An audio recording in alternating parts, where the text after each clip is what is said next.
Thou who seekest door art chosen. In thine exodus from thine own life, make sacrifice of who thou used to be. Forsake thy memories, forsake thine identity, to be born anew.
What is going on, everybody? Good evening, happy Sólsday, and welcome to the Greypilledpodcast Podcast. Welcome back.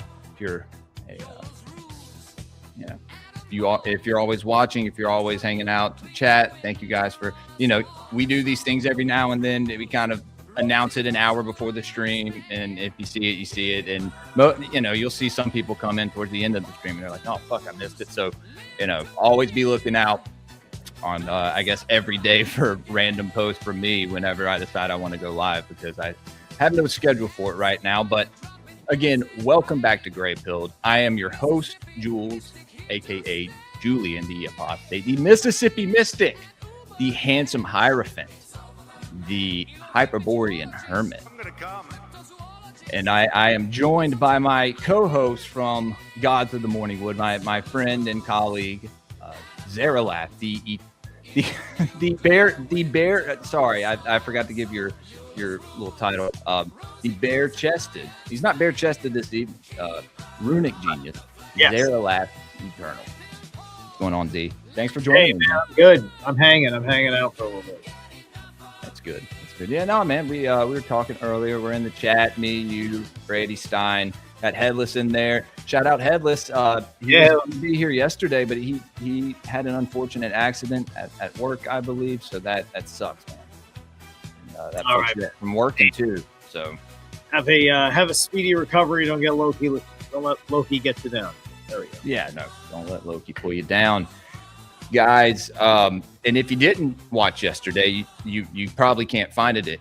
You probably can't find it anymore. I think I took it down, made it private, because it is a Patreon show, Gods of the Morning Wood. Every Saturday, we read Amleth Saga, basically the plot summary of the Northman, or what it was based off of, from the Saxo Grammaticus, the nine books of the Danes, I think is what it's called, or something along the lines of that. And then we got into the Darkening Age, part 2 of the Darkening Age, which I really wish Headless. And that's, I figured something was wrong, because I was like, he would have been here. He's the one who was stoked about it. I mean, me as well. But that's a book he added on to the wheel. So hail the wheel. And yeah, this evening, guys, we're just gonna be hanging out. We'll just some banter. We'll talk about some shit on X maybe, and I'm going to get into a little bit of augury. We're going to talk about maybe I'll have a new title, the Audacious Augur, before too long.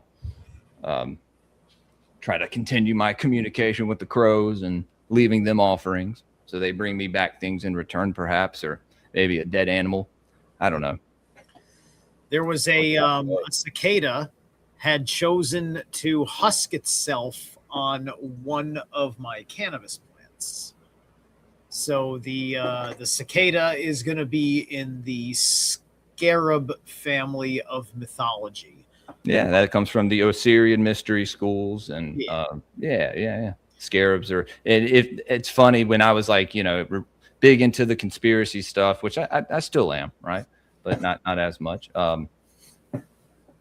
You look at the Rothschild ball and you see so much, you kind of recognize now, like, wow, all these people were just flexing their mystery school, right? Right. Whatever. And it's actually, it's kind of a cool aesthetic, if you're not running the world and trying to conquer the nations. But right. we should have our own ball just to, mock them. There's guys that are doing all sorts of different things with stuff that, like, because you got to remember, paganism was invented when simply the way people were needed to be separated from the new way they wanted people to be. Right. Because all of a sudden there became a whole issue of one true God thing, and then like, well, how do we make the difference? Right? Because it wasn't as cut and fucking dry as you're sinning because you follow this particular god or whatever. Well, it took so many of well, all of the pagan gods, and it put them into this one monotheistic kind of. There had to be a process of conversation where there was aspects of agreement to change, right? Because there's the stuff that is forced. There's the stuff by the sword, right? But on that level, and it's a reminder that there was a great confusion about what they believed in, considering literacy of Christians, let alone the accessibility to a Bible in the literacy that they may have acquired. And so what exactly was their idea of being a Christian, right? It's just like they couldn't have the debate. They just heard some guy say something good from the Bible that they can't read. And they weren't able to read it until when? Wasn't it in like the later? If you didn't know Latin through the Middle Ages and all that stuff, when did the first German, I think. I think the first language that they broke out in makes sense. In a common tongue was German. And that's where because Lutheranism, Protestant Lutheranism, right, is a Germanic tradition because he was leading Germanic followers, right? So that's there's a Templar connection there because it seems that there usually is. Yeah, you become the more Jewish versus pagan version of Christianity, you end up kind of hitting certain beats with the with Templar stuff, with Masonic stuff. That stuff seems to be rooted in things that may be favorable towards Abrahamism. Towards Abrahamism. Is it favorable towards Zionism?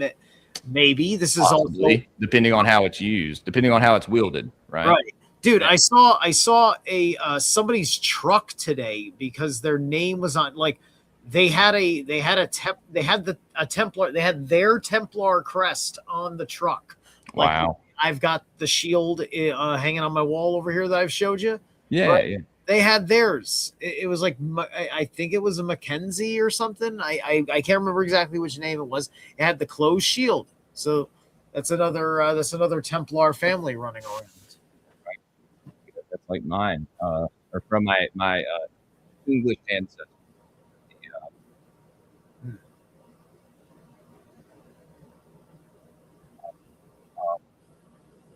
Garland, yeah, Garland.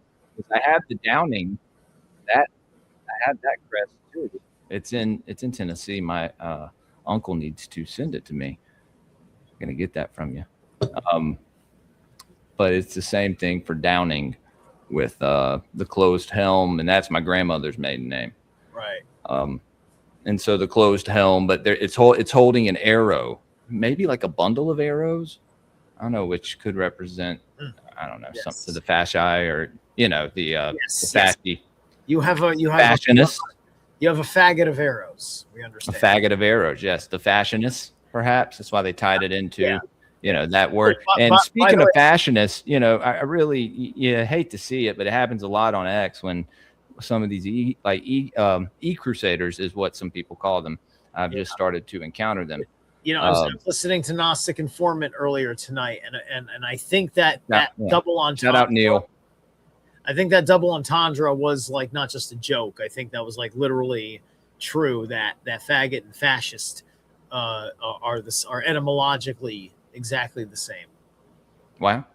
Yeah, I've mentioned that on the show before. I don't know what episode. I should start clipping my shows. Somebody should start clipping my shows. Yeah, and I'll pay you maybe. We understand the bundle of sticks context for the word, and what's really funny is that bundle of sticks is often in context to cigarettes or other kinds of sticks that you put together to burn. So you're burning a bunch of faggots. We call that a holocaust. Oy vey. Right. So now you've clipped that, and now I can lose a debate with Andrew Wilson that all my friends said. No, dude. We can look at that. I still haven't even look. I've said this many times on my show. I wasn't a fan of Charlie Kirk. Maybe back when I was like, in like 2016 or something, when I first started caring about politics in any way. Yeah. But that's it. I don't think anyone should be murdered like that, right? He had a family. Right. He had a lot to live for. We're all even though I didn't agree with anything that he had to say. Hardly. Well, here's my point. Against the leftist stuff, he kind of has a point on a lot of that. Obviously, that's a there are three kinds of people. But there are three kinds of people that will talk about Charlie Kirk.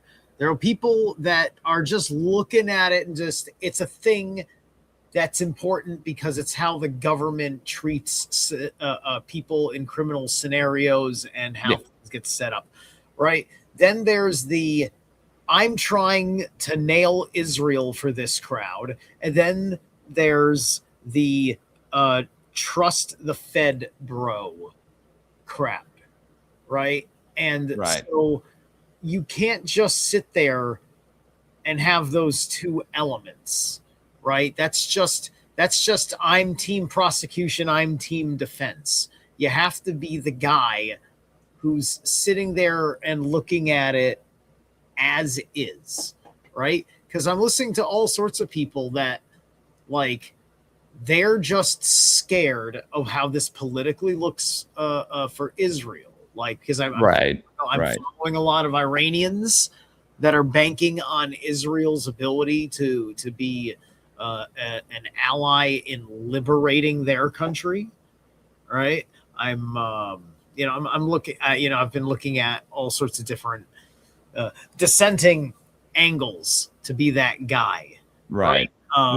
So I don't have an agenda of proving that you have permission to accuse Israel in wrongdoing. Well, that's the main grift, and that he wasn't shot. There's the stupid exploding mic theory, which I mean, I don't know. You could see that happening in James Bond or something. Right. I mean, there's a lot of theories on if that was used along the lines of something for Kennedy. I thought Candace was going to fall into a trap. Not the mic, but right. I thought Candace was going to fall into a trap of being of spending most of the time talking about speculative things that she said, but because everything was able to get regrounded back into core questions of doubt, because the whole debate against Candace is that you have a reckless opinion about what happened in that scenario, and I don't believe you should be permitted to have that opinion. And that is Andrew Wilson was trying to accomplish in that debate. I think she smoked him, but I still can't take her seriously because half of the things she says she can't even say correctly. I call myself out when I don't pronounce something, or I go back and correct it, or hey, look, is she having is she having fun? Is she making money?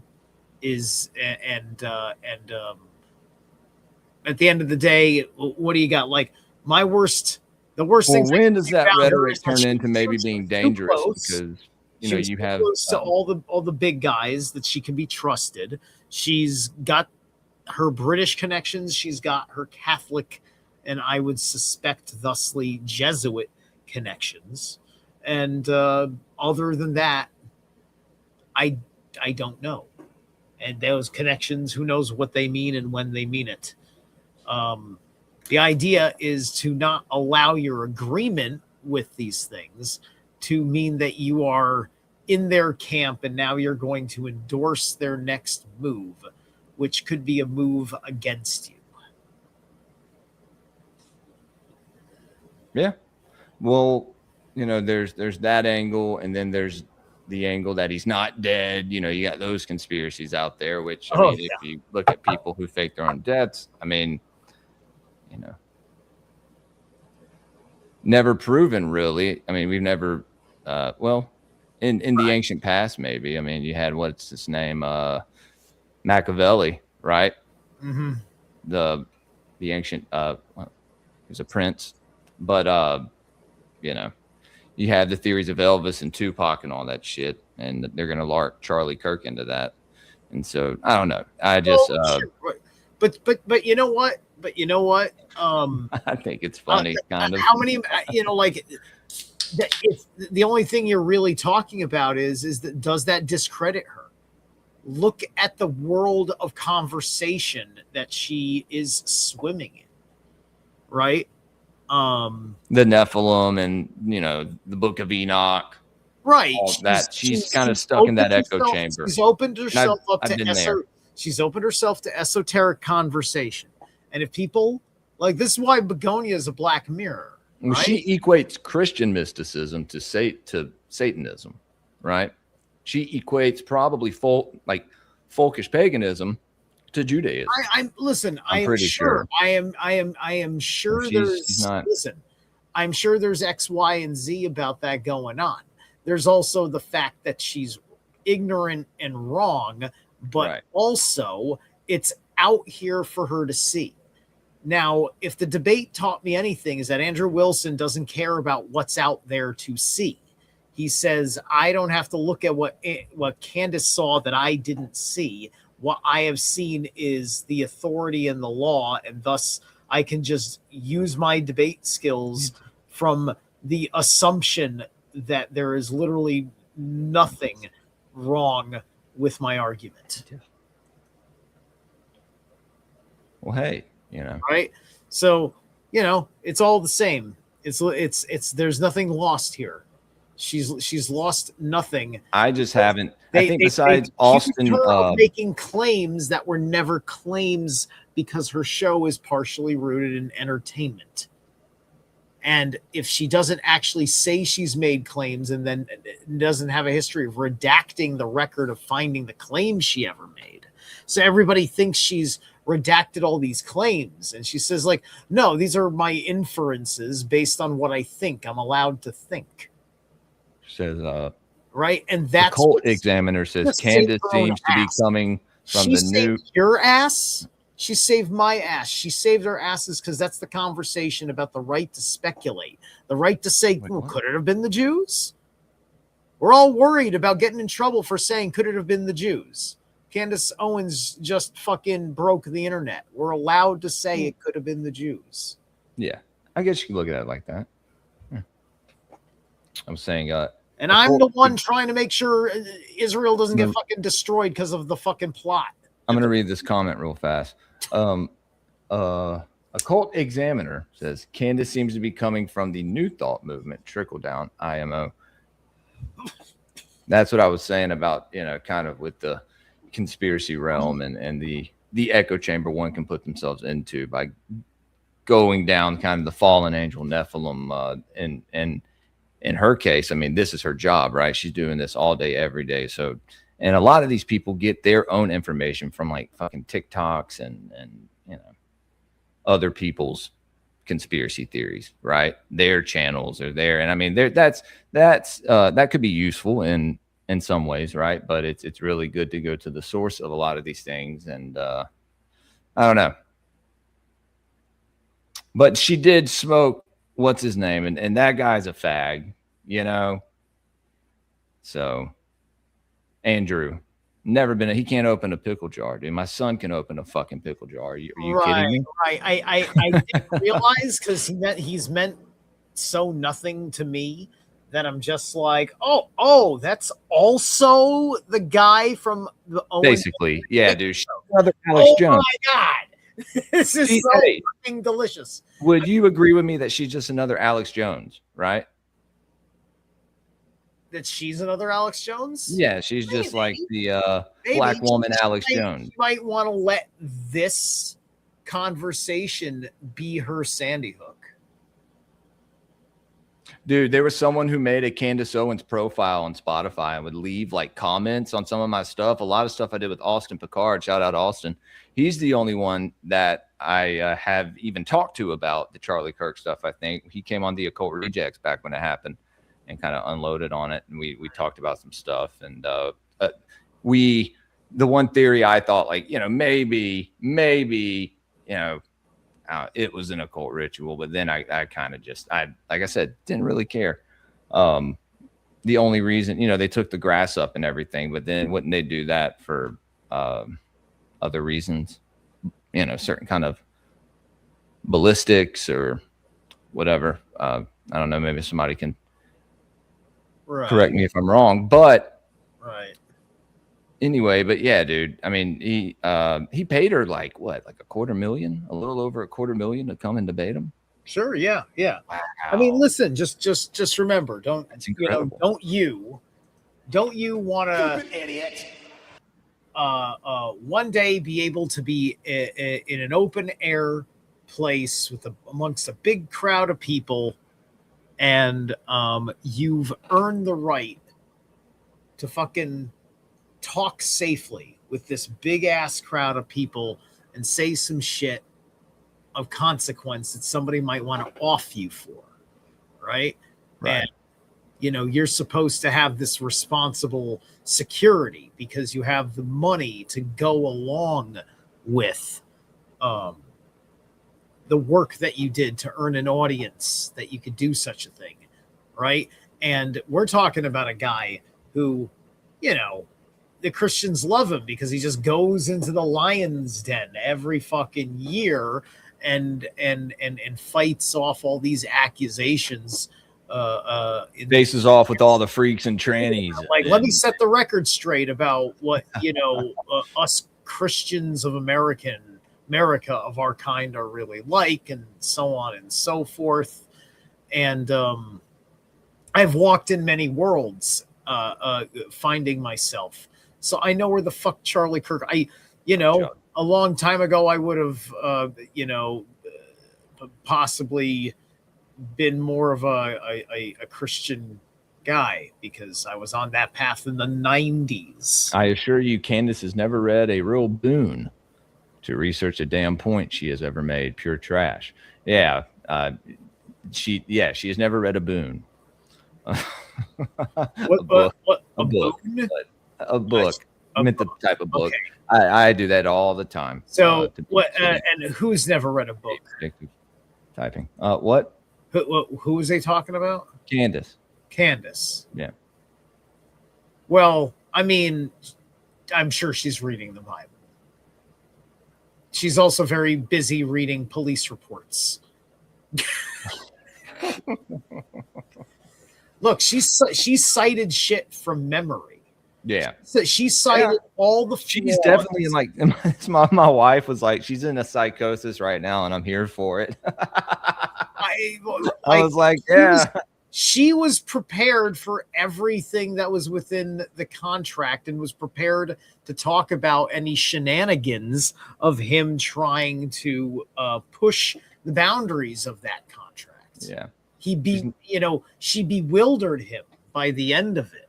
She's not reading any cool books. She's not reading my God, the spin cycle for this is going to be pathetic and funny at the same time. She's not reading any Hall treatises. So she's definitely not getting any of the knowledge. She thinks, I mean, in her opinion, Christian mysticism is Jewish mysticism, which she's not wrong. She's in a political realm. She equates it to Satan, which, yes, that is all in the Abrahamic sphere or paradigm, but it's not all the same. But she is she's got a little bit of kookiness to her. Oh, sure.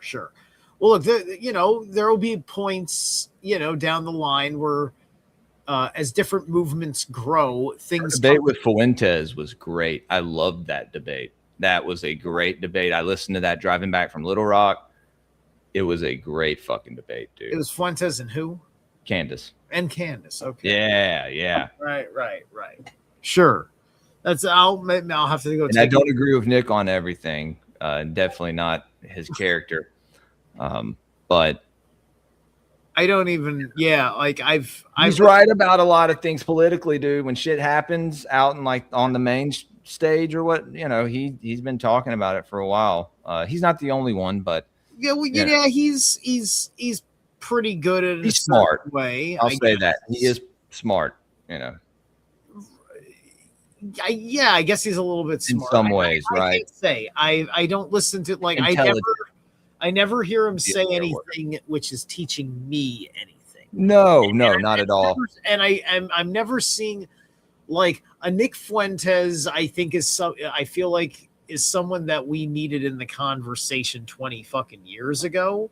I think that he needs, because he wants to talk about what the world stage really is, what he thinks American politics really is, what the Jews really are, and does he want to fucking look at all the fucking work that everybody else was talking about? Like, this conversation got here, being built on other conversations that people were just having with Manly P. Hall, but Jordan Maxwell, who I knew before he passed away those many years. R.I.P. Jordan Maxwell, Red Pill Daddy. Yeah, and other people that have been doing all sorts of angles of this. David Icke, my mentor Seth Gizboza has been in this game.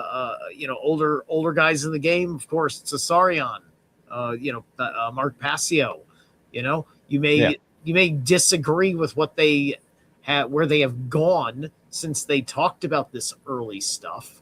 But you can't refute this early stuff when we were all in agreement, because we were all just looking for all the puzzle pieces. And then we all start putting the puzzle together in different ways. Right. Did want to pull this up. I saw another debate earlier. And guys, call into the show if you'd like. Call into the show. We have... the lines are open. I'm pretty sure they're open. I have to put the do not disturb on the weekdays because some people will call in the middle of the day. But that's funny they do that. All right. Okay. I got some stuff bookmarked. Is this bookmarked? Did I bookmark this? Got to get back into the grind, dude. On my old account, I had like folders and everything, man. It was great. Then I lost it. And the rest is history. Was arguing with some guy, someone had posted, "Hail the old gods." And in fact, hail the old gods. But, it was a picture with, you had the wooden kind of, idol, right? Like with their phallus erect, and it was just I was arguing with someone. I was like, what do you want him to do? Castrate himself like the early Christians were?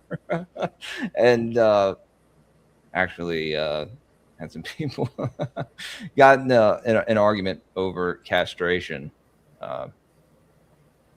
in early AD, I guess. And I have images, dude. Because people doubt it happened. It's like, dude, there's images of people portrayed castrating themselves. Yeah, early like the castrata. Yeah, the castrata's been around forever.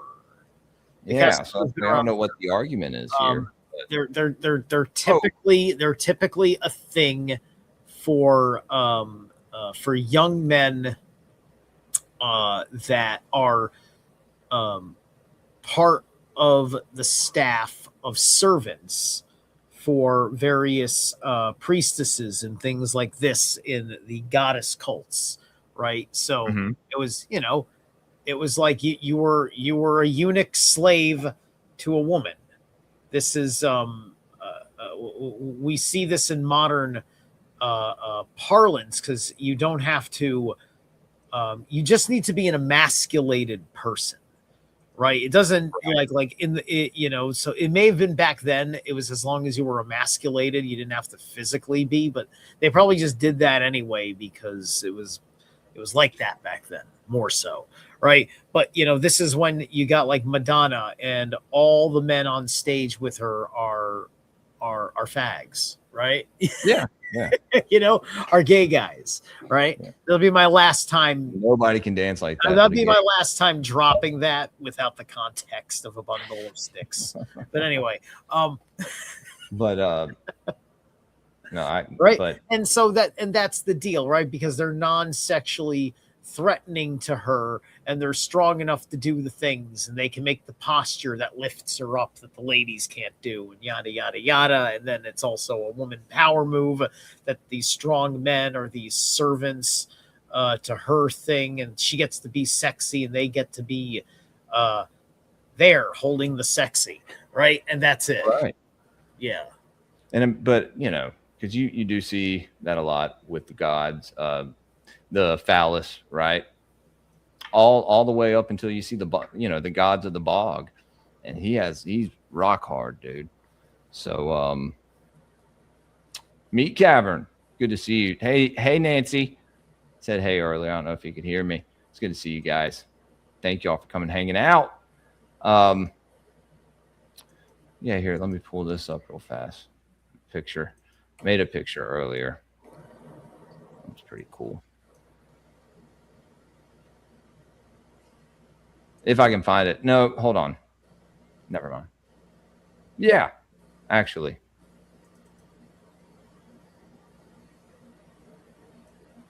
Been working on got some more deep dives that we're gonna have coming up on Sky Fathers. And yeah, man, you're good. Let's see. This one is Odin and Sabazius right here, guys. And Sabazius even he's on his horse. They depicted it perfectly, even with the Phrygian cap.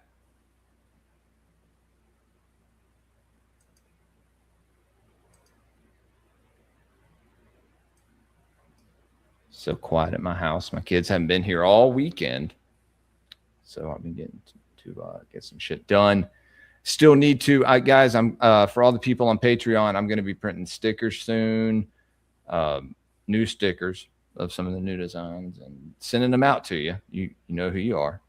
So, Game of Thrones eunuch army. Isn't that crazy, dude? Even the one guy though gets some pussy, doesn't he? Grey Worm. I don't know his native name, but my son wanted to watch it recently, and I started watching it with him, and then he lost interest.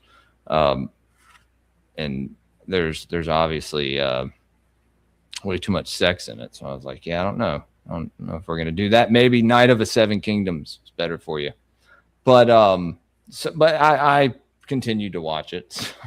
I kind of started watching it again, and then you had the House of the Dragon season 3. I think was it season 3, which I've had my quarrels with that show.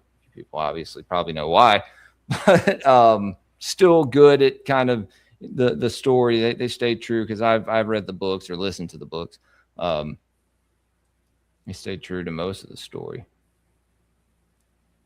minus some character descriptions or interpretations, but we're not going to get into that, guys. I wanted to go over this one debate. We were talking about debates earlier. It made me think of this one debate. It was a Christian nationalist versus a white nationalist in Christian England nationalist versus a white nationalist. Yeah. Was he like just a pagan nationalist, or was like an atheist? No, I don't know if he's a pagan. I think I saw him on Adam Green one time, and the other dude went viral on TikTok for being like a street preacher. He just like his faith had nothing to do with his position, his race, right? Is what you're saying? What do you mean? Like, I'm just saying, was the debate like if he doesn't have he's a white nationalist and the other was a Christian nationalist? Yes. So I mean, yeah, like for him, race is the issue. For the other religion is the issue. Yes. And in England right now, I don't know. I think be a lot better to, restore and, their ethnic heritage, right? Right. Because it is being, I think, taken from them, or trying to, right? You can't really, well, I mean, dude, I don't know. There's people there that I've seen videos of these fucking immigrants that'll just smash walls, like these stone walls that have been up for hundreds of years, if not over 1,000 years. And they'll just start smashing it for no reason. You're just like, why? What is compelling you to do that? And then so it begs the question, like, should this person be allowed in your country who is destroying your national heritage and, architecture, basically? These are like ancient ruins of certain forts and castles, probably. And that's only one thing. That's not even the stabbings and everything else that goes on there. It really, and it's not that big of an island too. So it's like, fuck, man, you can only cram so many people in there before it, put so much pressure into something. It's going to explode eventually, right? You had those fires in Belfast, base. Belfast, no, that's Ireland. Oh, we're talking about Ireland. Yeah, fires in Belfast.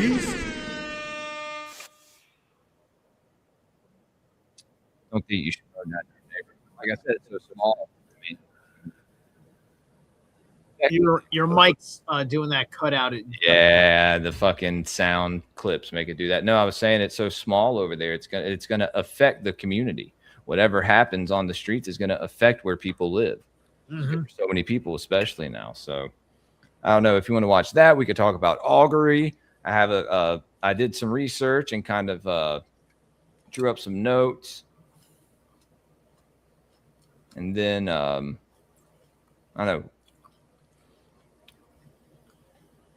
See, I'm gonna look through my timeline real fast because, like I said, guys, we're just going live because I don't know if I'll be able to go live at all this week. I'm gonna be busy, but this next weekend I do have a few shows. I think I'm going on White Rabbit with Catalyst. Shouts out Catalyst, one of the only people that's asked me to come on in many months. So that says something right there. And yeah, can't wait to go on, hang out with him. Talk to him about what I've been getting into recently. All right. So you were saying we were going to watch like one of these debates.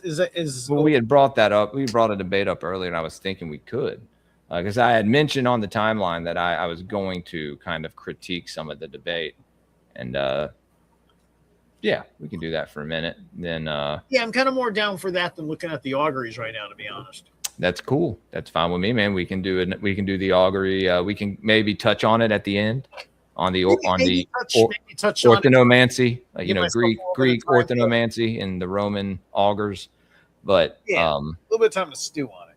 But yeah, no, we can definitely set up an episode. Maybe pull together the Guild of the Morning Wood, right? Guys, we have what Brady described as a pagan justice league. Which I'm okay with that. Me, Zerilath, Headless Giant, Stein Fox from Greyhorn Pagans, and Brady from Apocalypsos Historia.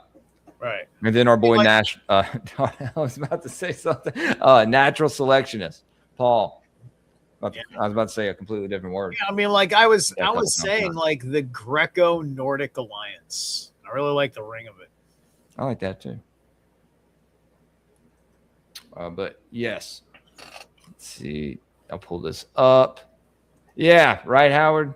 It definitely is a fucking vibe. It's gonna be a good time. And like I said, I want to. I have another show. If you guys want to be a part of it, that's great. Escaping Edom.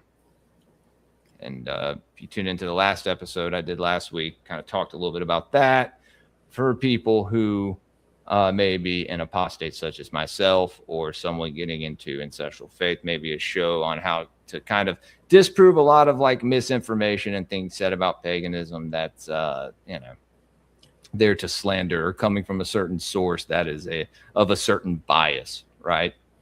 And to point those things out and talk about it, right? And so, I don't know. I've had some ideas, and then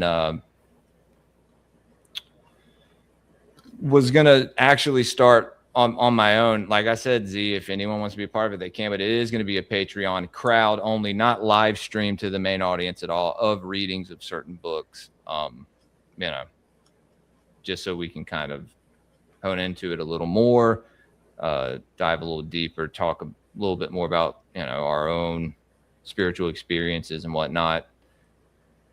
Because that's always what I've wanted to do on my show on Greypilled. Build a community, and we've lost a bit of that community over the last 6 to 8 months.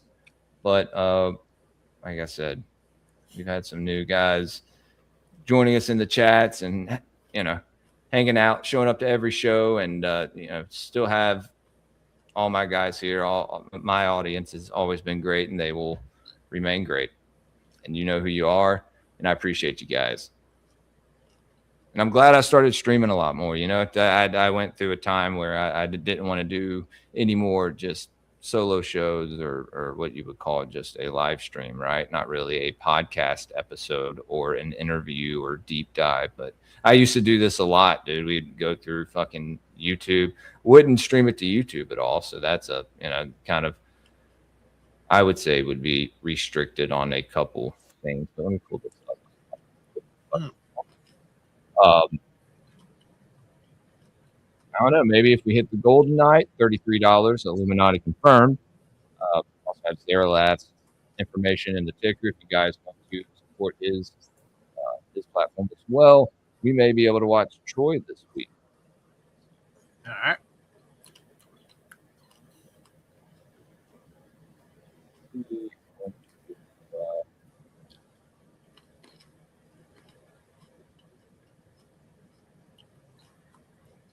Also, if you go to the Patreon episode yesterday, the Gods of Morning, you'll be able to see me in Olivia's Vulcanar helm, you know, headdress for a few minutes during Amleth Saga. And yeah, dude. Reading the sagas, that's why I think I've rigged the wheel a couple times. I had the saga on there. Cutting in and out a little bit. Yeah, I'm gonna have to get a new mic interface. Go to my timeline. That we're trying to be.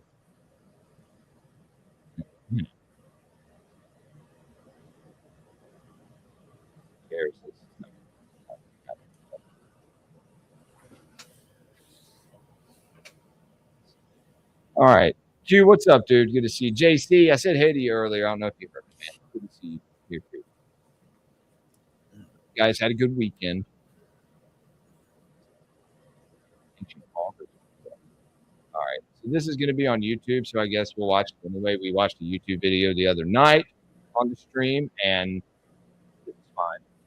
So I will play the clip that kind of drew me to this debate.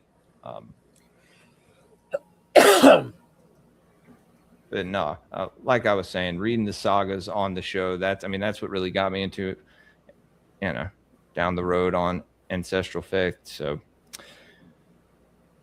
reading about the hero's journey as we make our own. All right. I got way too many tabs open.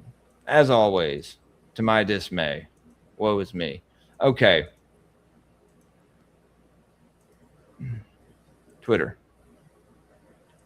All right. White pagan from England. Who would you rather your daughter marry? A white pagan from England, or would you prefer it if she wed a black Christian from the Democratic Republic of Congo? Okay, thank you, Mark. Now will be an open discussion. So, Bob, if you can start us off, if you want to respond to anything Mark's just said there, go for it. Yeah, just to answer the question, I would rather my daughter marry a black Christian from the Congo than an English pagan. Absolutely, I would. Who would All you right. rather your daughter So marry? that's A white the pagan- clip that kind of, you know, made me tune in. Something about I wouldn't want to marry a black woman from the Congo.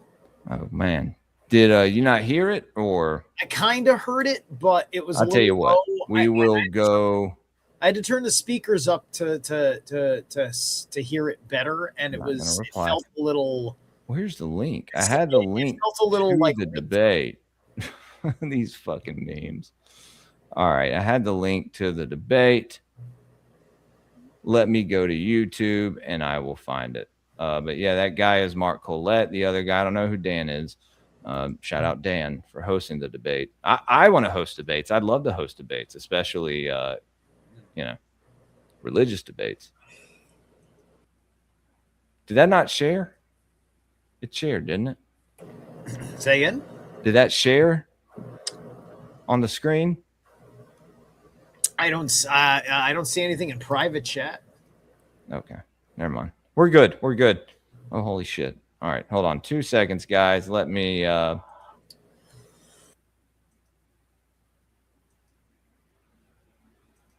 check on. Yeah, okay. It did. I was making sure. I've been looking at another screen the whole time. I need to make it to where it mirrors what I'm looking at on here and just have my StreamYard right here because I have a second monitor. All right. So, okay. Yeah, we can make it a little louder. All right. I'm going to go to YouTube. The Ancient Augurs. We will look at you later. Arcane Arsenals. I see you in the chat. What's up, dude? Hope everything's been well. Here we go. So, what's the guy's name? Mark. I'm going to say hi to my people, Howard. And Yeah. Cyclops just popped in to say hi, obviously. So, Shady, Brady, and Cult Examiner hanging out. Tim Timoney. And Severs 2889. I think I've seen him before. Tara Jackson and Intergalactic Boo. How you guys doing? What's up, Tara? Good to see you. What's up, guys? Yeah. Let me pull this up. All right. Got you, dude.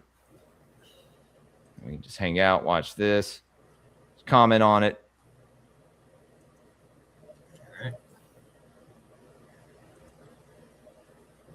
A few minutes late.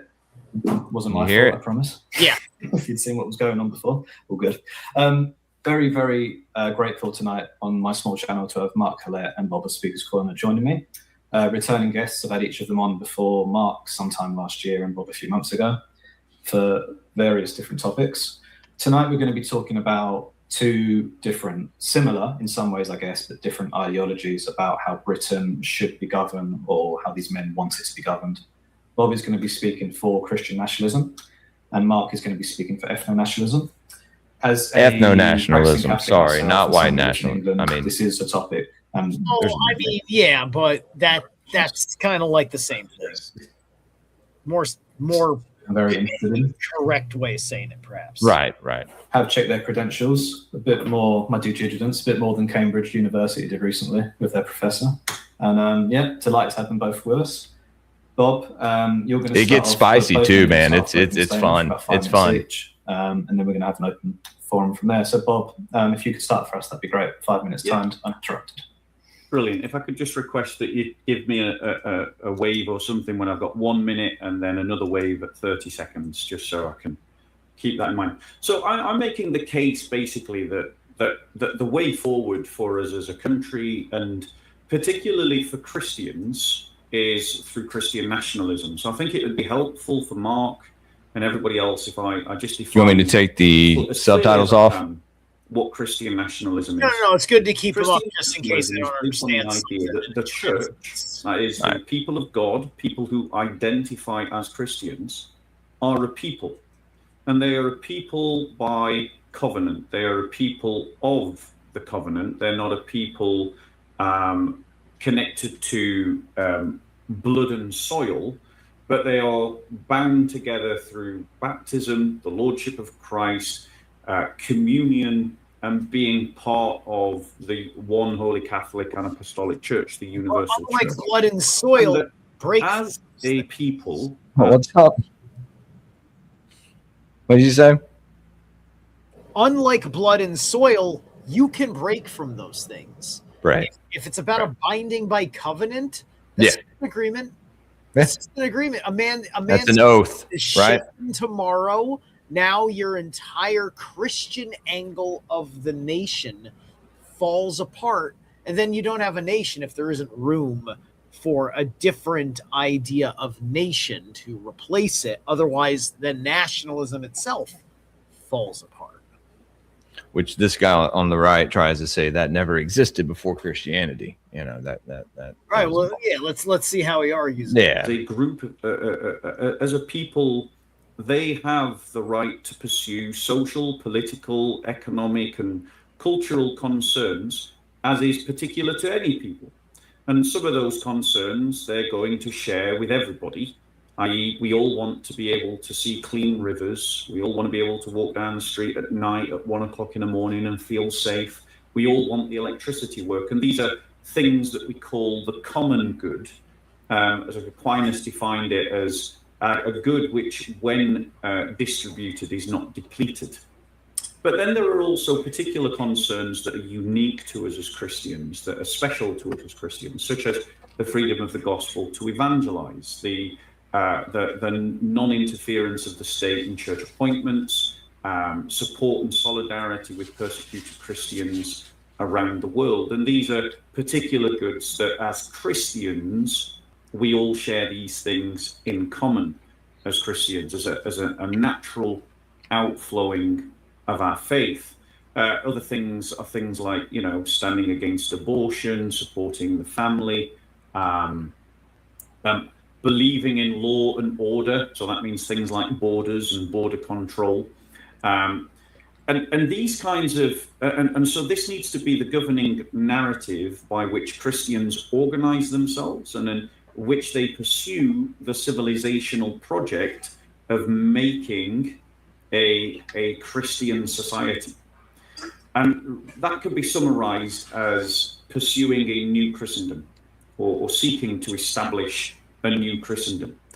And Christendom serves as vehicle of pursuance towards the kingdom of God, but also making the kingdom of God a reality, which as Christians is the raison d'etre of the church. It is the cause of the church. It is at the very heart of what the gospel is. It's the gospel that Christ himself taught when he said, repent and believe the good news. The kingdom of God is at hand. Now, the reason why the English need that more than anything is because when the English abandoned their Christianity, which I would say they steadily started abandoning it some 200 years ago, but it really bore fruit properly in the 1960s. From that time, the English as a people have been withering on the vine, as a people that they have been consumed by their own sin. Their hyper-individualism and their lack of Christian faith have led to them having a culture of divorce, a culture of abortion, a culture in which they've lost any sense of their own cohesion or identity, which is not just something that is based upon a genome or the color of their skin or even their language. It goes much deeper than that. 1 minute.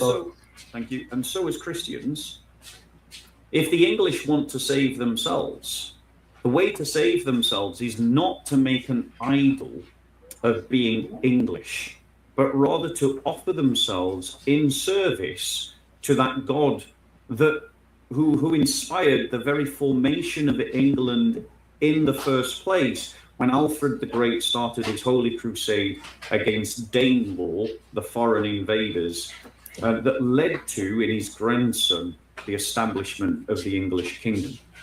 Thank you. That's it. All right. Thanks, Bob. Mark, start with 5 minutes whenever you're ready. Thank you so much. It was not Christianity that caused Europe to flourish, but instead it was people of European descent. This is not an opinion, nor is it conjecture, but it is a cold, hard fact, backed up with such a multitude of historical achievements that there is not time in this debate to list them all. Christianity first arrived in Europe around 49 to 52 AD. But by this time, Europe had already birthed two magnificent civilizations, ancient Greece and Rome. These civilizations brought Europe architectural mastery, law, democracy, advanced technological achievements, formal logic, secular philosophy, geometry, and innumerable works of art, literature, and theatre.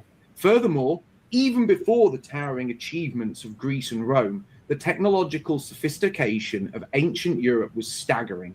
Bronze Age and Iron Age European cultures demonstrated advanced metallurgy, complex trade networks, and architectural feats long before the first century. Deeply complex engineering, such as the construction of Stonehenge or the sophisticated urban planning of the Minoan civilization, proves that indigenous European populations possessed inherent cognitive and cooperative capabilities independent of Christianity and the other Abrahamic religions. When Christianity entered Europe, the real argument should should be about what the moral fabric of society was. That's the only reason why you care to have a difference between the Christian nationalists and the ethno-nationalists, right? Most Christians have the cognitive dissonance of wanting this sophisticated, godly living of the Roman Empire, but they have to square that circle with all this new Jewish stuff that they modeled off of mostly the Essenes. Right. Yeah. So at the end of the day, it's just like that's the question of where is the moral fabric in the pre-Christian society. And this is what I'm always doing. I made that point on God's the Morning Wood when we came across it in the read, so on and so forth. And that's if the Essenes, even if they had existed. I'm trying to remember who it was that came on my show. I think it was Aeon Bite. Yeah, he came on, talk about a Colt Elvis and a Colt Bowie. Well, great fucking show. Yeah, and the Essenes should have been. I'm pretty sure the Essenes are an acceptedly real thing. Okay. I haven't heard of any challenge to what Josephus said in general about things like the Essenes in his in the Jewish War and things like that. And the Essenes were Zadokites, and the Zealots were basically those rebelling from the Essenes, who were also Zadokites. So it was a split in ideology. They were an end of the world doomsday cult, basically, right? So the Essenes were keeping up the purity, and the Zealots were going buck wild also, like, because they thought the world was coming to an end. They were like end times churches here in America, right? So play. Instead, Christianity was adapted, filtered, and there were two kinds of Essenes. The existing European intellectual framework, transforming the Christianity that was imported into Europe into a uniquely European variant of the faith. And that is what we know today. And the magnificent Christian monuments, works of art, and breathtaking architecture that can be seen throughout Europe are only here because Europeans built them. Christianity may have indeed inspired those Europeans, but it was the European spirit and the European mind that are both a product of European genetics that allowed those wonders to be created. Had Christianity arrived in sub-Saharan Africa instead of Europe, do you honestly believe that the people of countries like the Democratic Republic of Congo and Zambia would have built York Minster and St. Paul's Cathedral? Would they have sculpted the Trevi Fountain or the Veiled Christ? Would they have painted something equivalent to the ceiling of the Sistine Chapel? The answer is clear. What's more, I picked those two countries for a reason. They are 95% and 98% Christian, respectively, making them two of the most Christian countries in the world per capita. Yet I very much doubt you would want to live there. And if you don't believe that Christianity would have turned those countries into places that would have put Europe to shame, then why? The answer is clear. Because the people that live there, because of their cultural differences, and of course, because of genetics, distinct ancestral, geographic, and genetic populations were the determining factor in shaping European civilization. Europe's unique developmental trajectory was driven by the continuous genetic, intellectual, and cultural lineage of its indigenous populations, rather than a religious system imported much later on from the Near East. This is not said to denigrate Christianity or to insult Christians, but as people who seek the truth, we must accept that Christianity became what it is today because of Europeans adopting it. And that is because Europe was great long before Christianity arrived upon these shores. This greatness was, of course, a result of evolutionary pressures in Europe's temperate and cold climates, which fostered specific survival traits, long-term planning, and cooperative social structures within European populations, which shaped a distinct civilizational temperament. I was going to say, brother, Cash App and PayPal, if you want to donate, I was going to say, I don't know why YouTube hasn't, I have over 1,000 followers. I think you have to do one more thing to qualify. It's not for me. I don't know. Long before the concept I did have Christendom. What's up? You paused because you're pausing for me. Sorry. No, I was going to say I'm hoping in this debate that he is asked about his genetic standards, right? Because does he believe that genetics are determinism, or does he have any room for how epigenetics works, and that we have a say in the shaping and other factors, which still is a collective answer, because there's a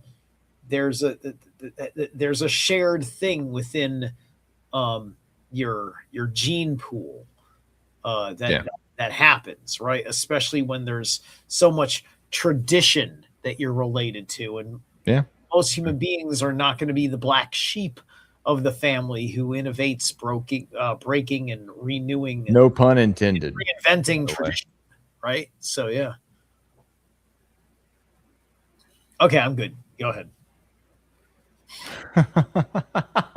Sorry.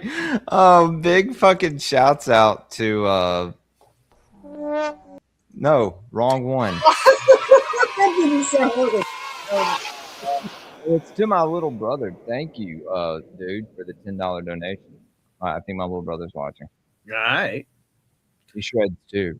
All right. We shall be charged with corrupting the youth. Yo, Jesse, if you're watching, go to Zerilath Shreds on YouTube, dude. I like grape flavored hemlock. Thank you.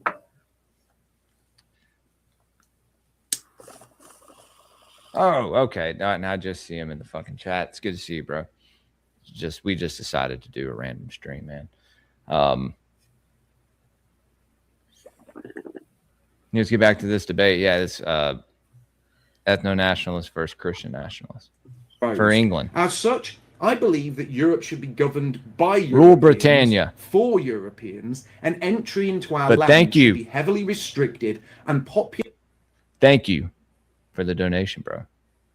Populations Love you. should remain overwhelmingly European. I seek a series of European ethno-states, each of which would reflect the unique indigenous people of that country. France for the French, Germany for the Germans, England for the English, and so forth. The idea that Europe should open its gates to anyone that calls themselves a Christian and welcome those from all corners of the world, regardless of their race or ethnicity, is a suicidal notion that would eventually lead us to the exact same fate as liberal multiculturalism has. A Europe where whites are becoming a minority. He has a point. He has a point when he refers to a lot of aspects of Christian nationalism that line up with that liberal agenda as well. And you see it, because there are a lot of Christian organizations, especially through the Catholic Church, that bring these immigrants in, right? Yeah, there's many churches that have this attitude, right? Yeah. Like there are churches that are into being aligned with the national. It's like, what is it? There's a church and it has an organization that's part of Washington, D.C. And so it's a very strange institution that tries to be like the Capitol's church. And they actually have, I think, a lesbian minister who lectured Trump some time ago. A lesbian minister, you say? Yes, and most of the board of directors of that church are like her. Huh. Yeah. So there's Christianity that is within an agenda, right? Yeah. And because there's plenty of liberal Christians of whatever ilk. Nancy Pelosi and Joe Biden are Catholic. And there's a handful of Republican Catholics out there. Hunter Biden, dude, was hanging out with Nick Fuentes, talking about how Jesus was Jewish and, how can you hate the Jews when you worship a Jew? And I'm just like, he's right. Right. And then there's Nick in that way, right? And then you can hate the Jews for worshiping the Jew if you're just like, wait a minute, all you Jews, you found one Jew who had really kind things to say. And because he was a little crazy and thought he might have been your king or something, you fucking slaughtered him? Right. What the hell is wrong with you, right? Well, I think I heard a rabbi once say that every Jewish mother tells their son, "You're the Messiah," right? Like when he's a kid. I have to find that clip, but it's out there. Okay, sure. Yeah. So,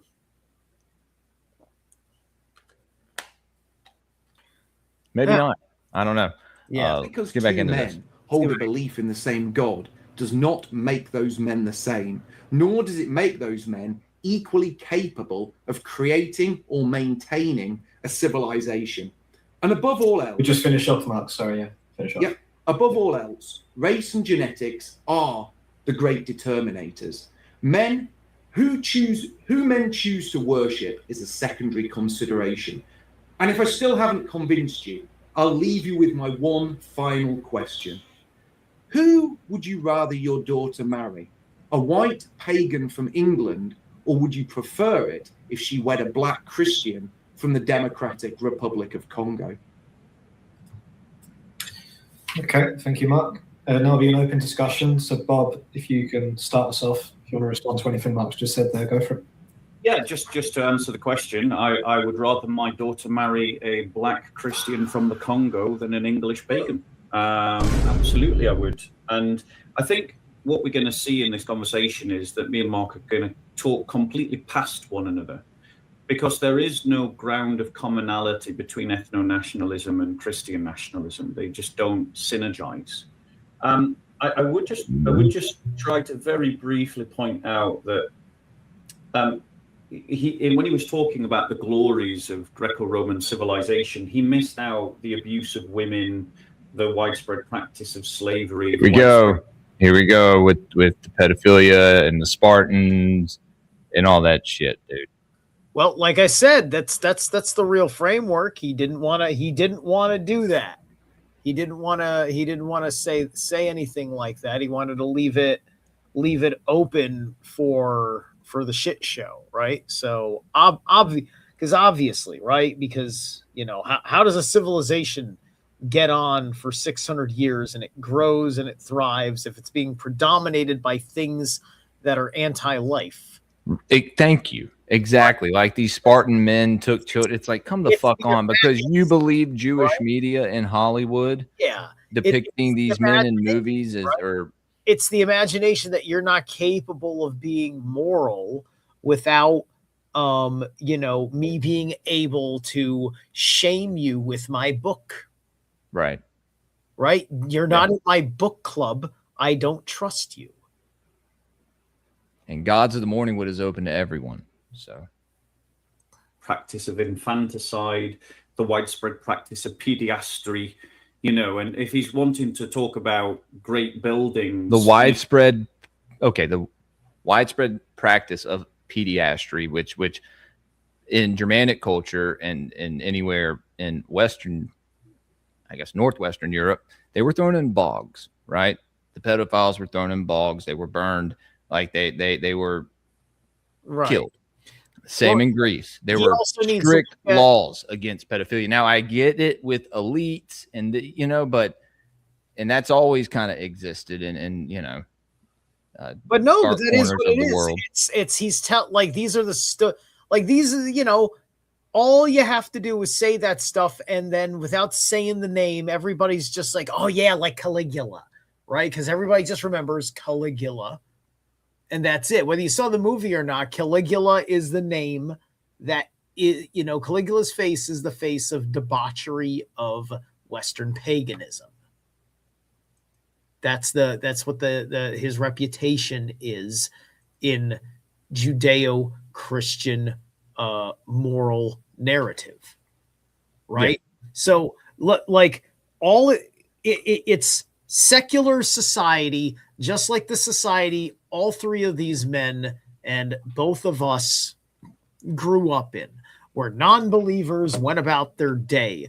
All sorts of weird believers went about their day. Some groups were larger than others and had more political swing and more control of the substrate of reality. And then those things would ebb and flow and culture changes. And that's just the way it works, right? But what's unnatural is when people from half a world away just show up into your world, and it's just like, who invited you? Right? Yeah. You're a different kind of people. You don't even have an adjacent sense of our customs, right?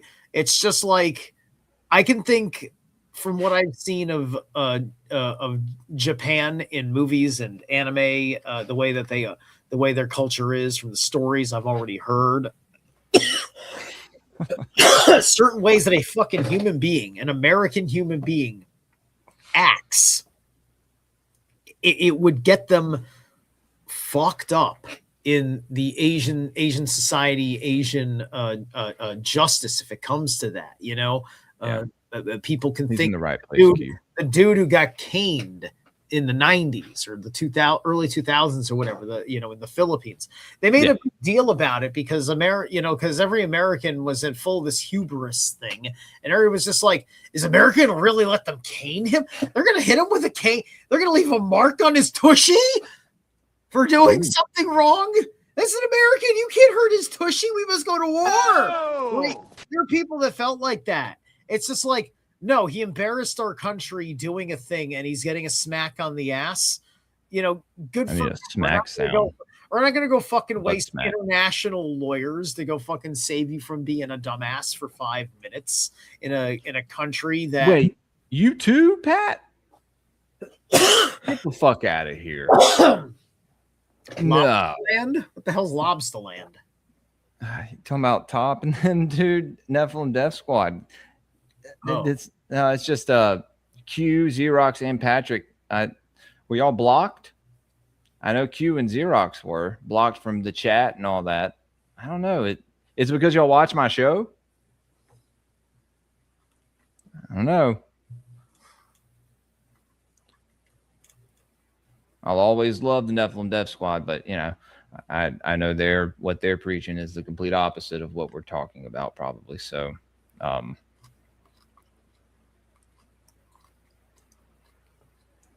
I still love the guys, though. But it's just this imagination. It's just this imagination that if they can do what they believe the Empire did, when it is at their imagination of its most holy, if they can figure out how they can do what they did, then they can find permission to be fascists. And whether Christians can create great buildings in Africa, well, he only needs to go to Ethiopia and go and look at the mountain cathedrals, 11 of which... Were you guys being disrespectful in the chat? Because, I've seen it in mine. I didn't block you, but, you're always welcome back, obviously. Because these are guys, I don't know, Z, if you know, these dudes have watched my show for over 2 years now. So, always been a part of the community. The in Lalibela were built underground, carved out of solid volcanic rock in the 12th century. Regardless if we agree or not. Lalibela himself. And they were inspired to do that by Christ, because Christ inspires us to transform the world around us, both physically, socially, culturally, and politically, to glorify him. And so, yes, in Africa, they were building monumental churches that are feats of engineering that rival what we had in Europe, and they were doing that all the while fighting off an Islamic jihad. But Christianity also, his sense of history is very broken, because modern Europeans aren't from Europe. Modern Europeans come from the Asian steppes. They were driven east.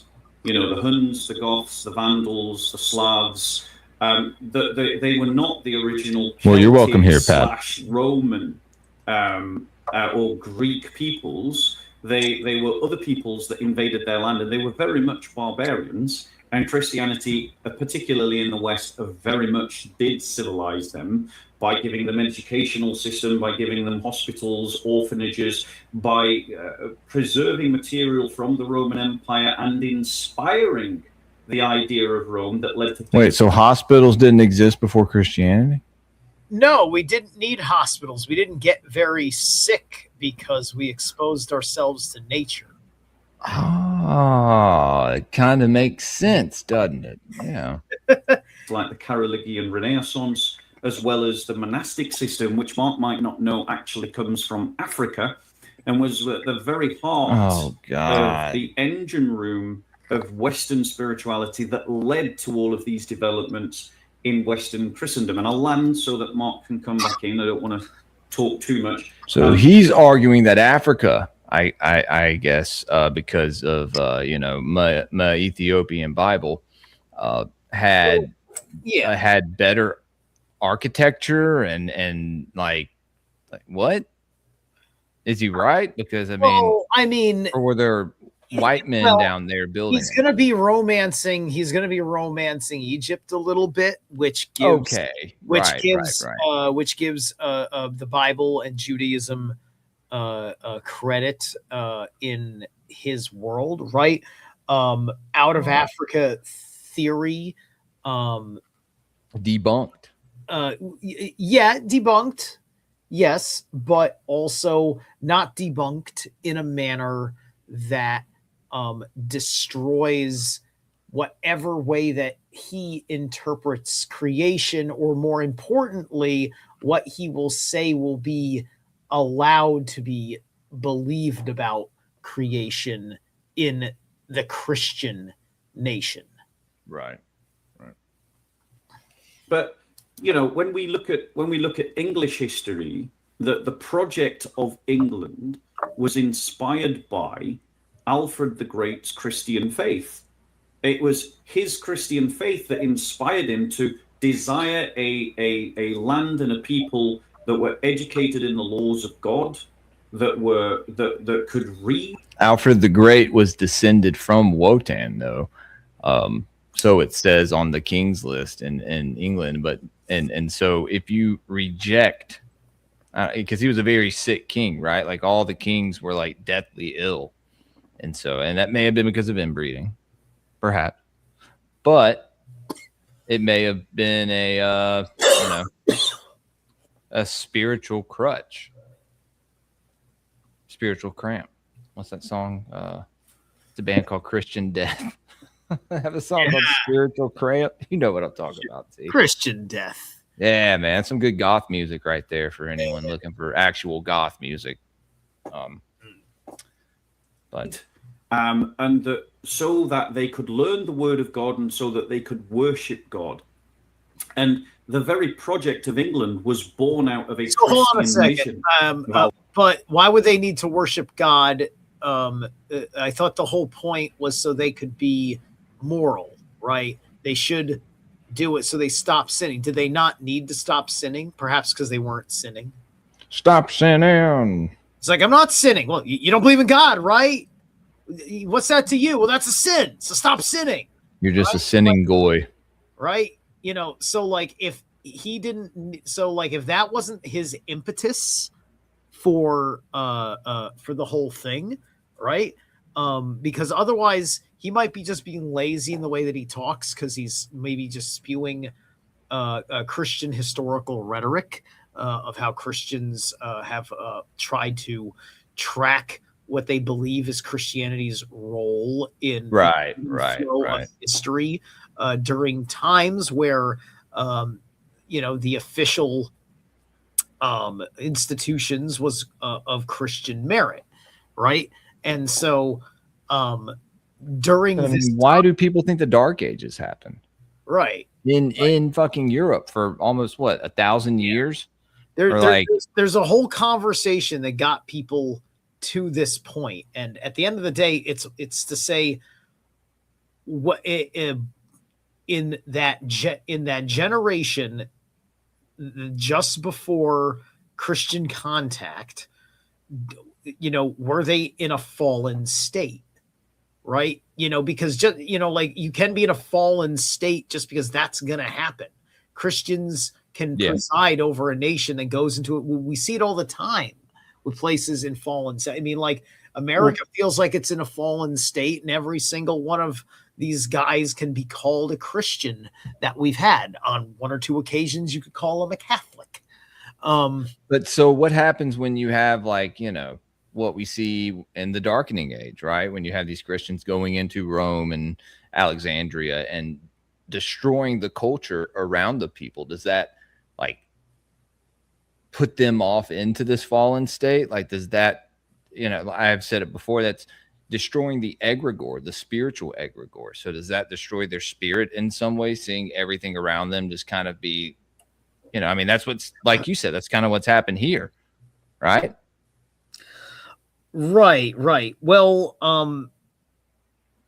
no, I don't think so, because I think that they were calling people sinners for things that weren't sins, just like during COVID, calling you unhealthy for doing things that were healthy, right?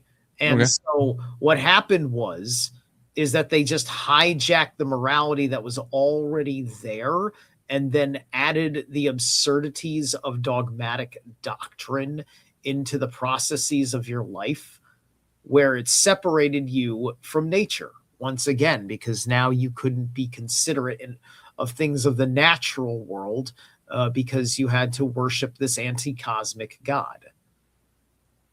Okay. Alfred the Great, not just because they were Europeans. The Danes were Europeans, but they were not the ones creating a magnificent educational system across England that preserved writing and taught writing and created illuminated manuscripts. That was all done by Christianity. So I'm afraid that Mark is dealing sadly in tropes and catchphrases and cliches rather than real history. Well, not really. What Bob started is he started after cucking himself and wedding his daughter to some 70 IQ that really got Congo. to him. He has then sold us a false history, because all you have to do is a quick Google search Get spicy. of King Lalibela to realize I don't know that if I like that every he did it picture makes him first. appear not dissimilar from an I Egyptian. think it was bound to He happen. isn't black. And that's the first thing to say. People who claim I don't think that by giving a book the first to a man blood like who that. is of a different race. Well, I'm IQ, gonna be and a honest with you. I different don't really know who despite that whether guy man is. can I'm not really a understand fan of him. What is so. written in the book or not is irrelevant. That's all He right. didn't write it, Judging you by it. and you Yeah, can yeah, teach no, people dude, things. But I agree with him more than teaching the other somebody guy, but something I didn't is like how he did different that to either, just right out the inventing gate, it. you know. And considering that when Even European- though he might have, in fact, cucked himself, that's not nice, right? You're doing a formal debate. You want to stay until they throw the first shot, but maybe he did say something that this guy, being an Englishman and witnessing all this stuff from his point of view, and seeing all these, seeing how Christian nationalism has brought more immigrants into the country, maybe through like Kufi and these other Christian organizations, but I don't know. Arrived in sub-Saharan Africa, there wasn't and still isn't a written language to this day. Are you seriously suggesting, and this is a genuine question that you can answer when the time comes around, that had Christianity gone there, they would have been living in some technological Wakanda? And Let's go. I'm not sure. I'm sort of stunned of what you're sort of making out, because it appears that you're stating that Europeans were sort of vicious, slave trading, borderline homosexual pedophiles until Christianity arrived in Europe, which really simply isn't true. And not only is it not true, it's a blood libel against our people. Are you in favor? Would you be in favor that of says, England? And when of the the Christians showed up, the pagans were incredibly unhappy with They their didn't wish to be Christian. What's Would up? you Hold on. prefer- 2 seconds. What's up? I was saying, nowhere in the history books, did the Christians show up in Europe, in South America, yeah, sure. But in Europe, and being like, these pagans are completely unhappy with their lives. Everything was a conversation of, how do we make these people unhappy with their lives in Europe? How do we persuade these guys to become Christians, right? Because they're doing fine. They can't complain about their bathing habits. They can only be afraid. Hope everyone had a good bathe. Good bathe day yesterday. They're afraid of all of their spiritual practices that are in nature. They don't have a tremendous amount of sins they can call upon about that. And then so what they do is they conflate that with anything else that any society has its sins about, right? The Epstein files, Jeffrey Epstein is practicing Jewish morality by the ways you cared not to pay attention to how the Jewish diaspora practices its morality across all synagogues, right? And he gets to, and he got away with being a satanic freak, practicing member of Judaism, right? And for all we know, everybody else in there they're officially Christian, but their practices are anti-Christian by the understandings and assumptions of the things, right? So it's no mark of morality. The satanic panic, the revealed hypocrisy, and this is the most relevant points, because this is our people are alive today still. Like Mitch McConnell is somebody who's probably a satanic panic kind of guy, from the profane understanding of the satanic panic, where I'm the Satanist that's killing people. And so he holds power and he fucking holds me at bay, right? And never mind what any of my friends have discovered. So this is a relevant fucking conversation in that sense that, you want to have Christian now. We're talking about the day and age today, and we have examples of Christian nationalism as bullshit, right? If this guy's smart, he would do things like I do, where I'd go line item veto on Donald Trump's policies. I like it this way. I don't like how he does it in a Christian way that way, but if he did it this way, I'd be more approving of what he did, because I'm dissecting everything, because anything short of dissecting everything line item is just bitching and complaining. Let's play some more For of this. England to be inhabited completely by... See how long we stay live, dude. No one else has donated. So you would prefer it if England was completely populated by black men and black women who were Christians, rather than white men and white women who, for whatever reason, weren't Christians or were pagans or were atheists or agnostics. And if that's the case, do you think that England or European civilization could be maintained under those people? Because as we've seen in South Africa, which is a living proof of what I'm actually saying, white men took their inventions there, took their civilization there, attempted to teach the people to maintain those inventions and civilizations. And what you've seen when the white man left is civilizational collapse. And what we're witnessing now in Europe is a civilizational collapse due to... That's a big fucking tea. It's a big tea cup. White genocide. But you're in favor of white genocide if those replacing white Europeans believe in the same scripture as you, despite their ancestors never being able to even produce said scripture. Because all modern Bibles that we read are written in specifically European languages. Okay, I guess it's over to me, right? So I didn't realise that DMC was going to organise this kind of debate where we're just going to throw insults at one another, calling me a cook. I just want to address that, Mark. You're obviously an idiot, and I thought I was coming to have an intelligent debate. But if this is the kind of debate we're going to have, then this is the kind of debate that we're going to have, and I'm happy to do it. I'm not going to run from some slimy racist.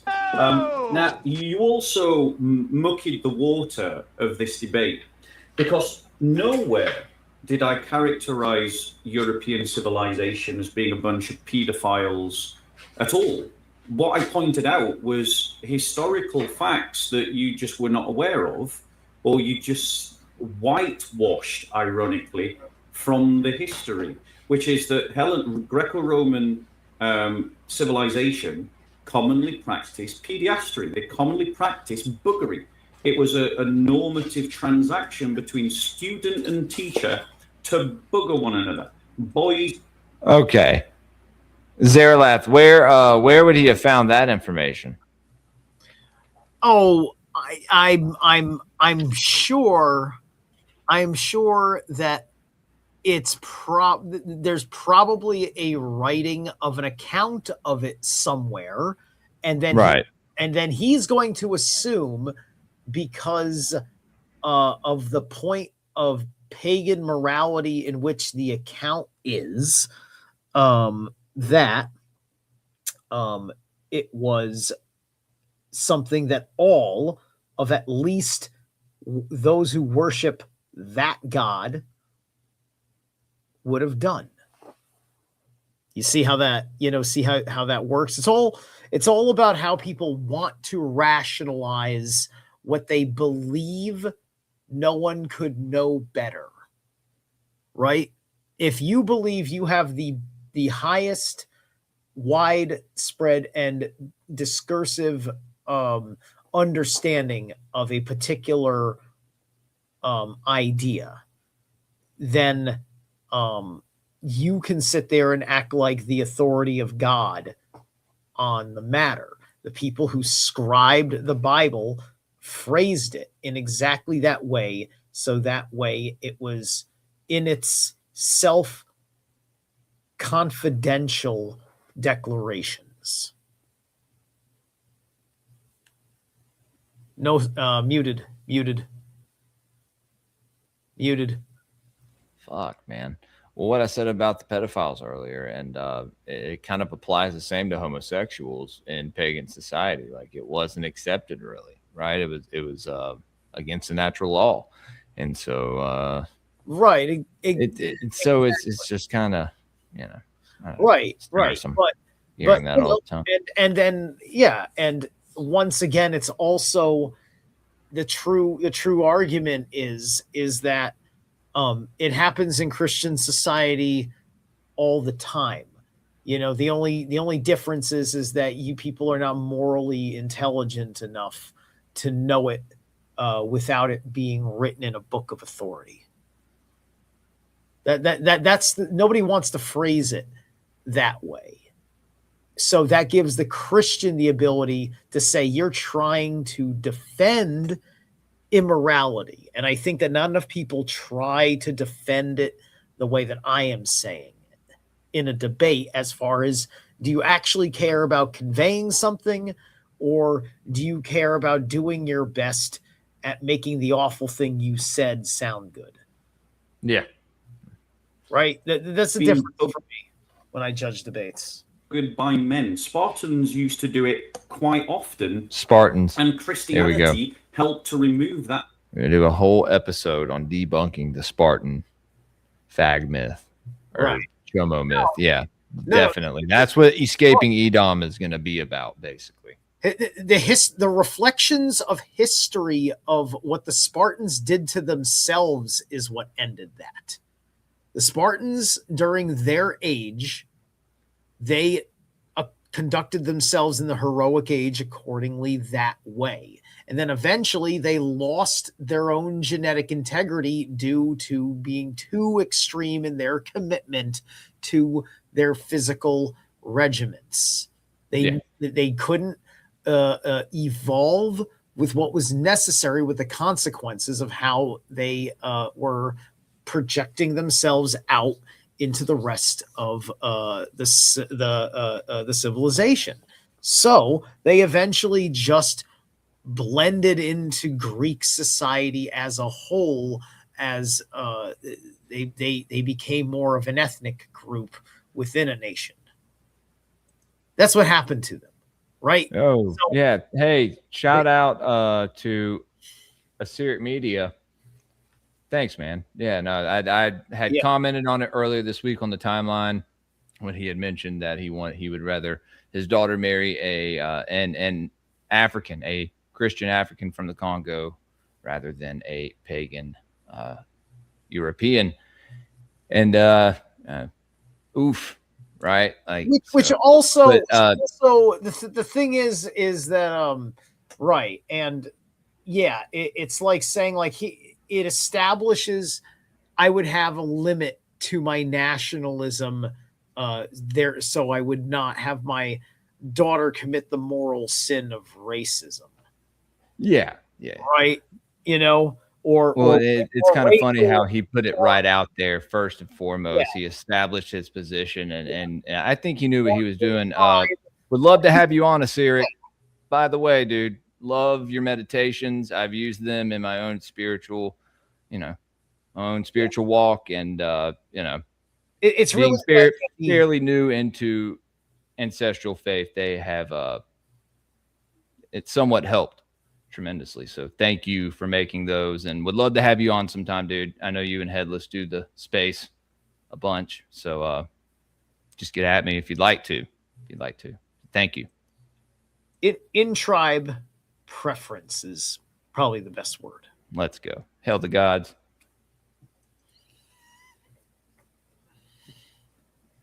Oh, great Odin's raven. Not many sound clips for Odin. Gotta dig in. I think I found a couple for Zeus. I don't know. Stuff. We can have fun with it on Saturday. Hopefully Headless gets to feeling better. He can get with us this Saturday for the Æsiric mythologies, and what was the other one? Do you remember?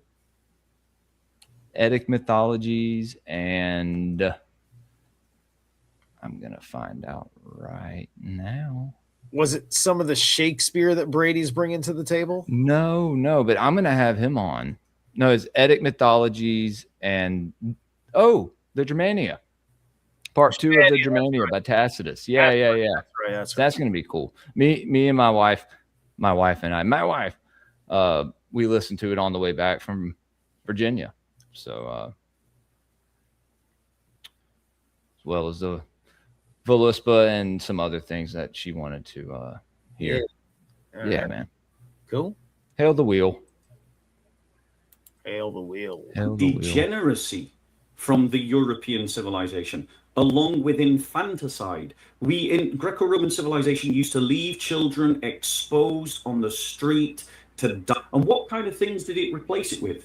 It replaced it with the first orphanages.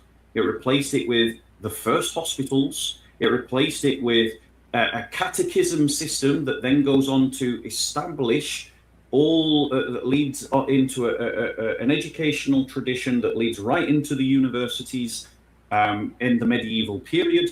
And it leads to we had education. The raising of the women's dignity from object to person through elevating their status within marriage. That's crazy to me. How it says that it raises the woman up when it literally tells the woman to be silent and put a fucking, put a sheet over your head. He is confounding what Rome had not lost in its occupation of Europe and was giving to Europe, starting in pagan times and then carrying and then adapted in Christian times, right? All of this would be very true in Gaul, right? Gaul is where the fanaticism, this is my Norman line, like I'm British Norman in confirmation, but I'm still Norman. So then going further back, it's back to Gaul. So it's in my bloodline that kind of disposition, and that disposition had me for a little while. Sorry, I'm typing right now. So because the Northern Europeans, it is confirmed that our history was just a hair more into development than was basically like the way the North American native tribes over there lived. We were one with natures. We loved being in the woods. We liked simple housings. We were chucking spears and calling each other after animals and behaviors and things like that. And like that's what we were like. We had not, literacy. That was our culture. Literacy was coming in with Roman stuff, and it was only really coming in from Rome when the Christians were bringing that stuff in, because literacy was not as big a priority. But no, literacy became a priority in Christendom. Like once the Lutheran movement had gotten its hands on the Bible, and they were just like, we want a bunch of people to be able to read this, right? And it was to motivate people to be able to read that Bible so they could continue the Protestant movement. Here, this is what it actually says about the Lord in the Bible. It's not exactly what your priest said when he translated the Latin to you, right? We have a real book. This was a big psychic split in Europe. Here, I'm going to put this on. It shaped the manner in which people thought about witchcraft as well. I'm sure it did. Yeah. Hold on 2 seconds, man. I'm going to play this for a second. I'm going to go rock a piss real fast. All right. All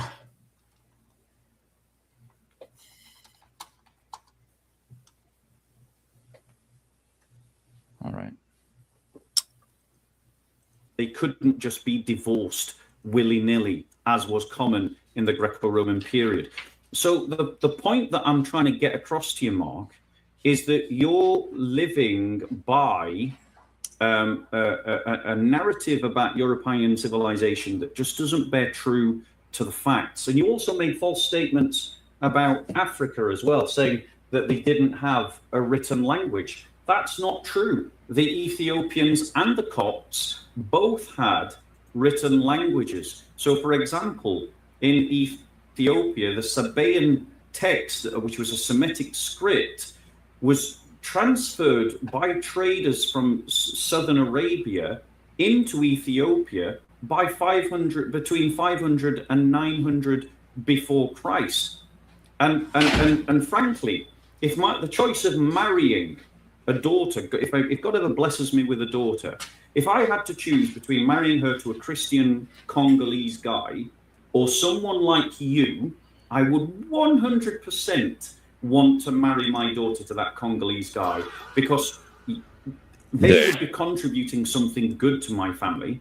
Marrying into someone like you would actually just be making my family more stupid, frankly. So if you want to throw insults, I'll do that all night.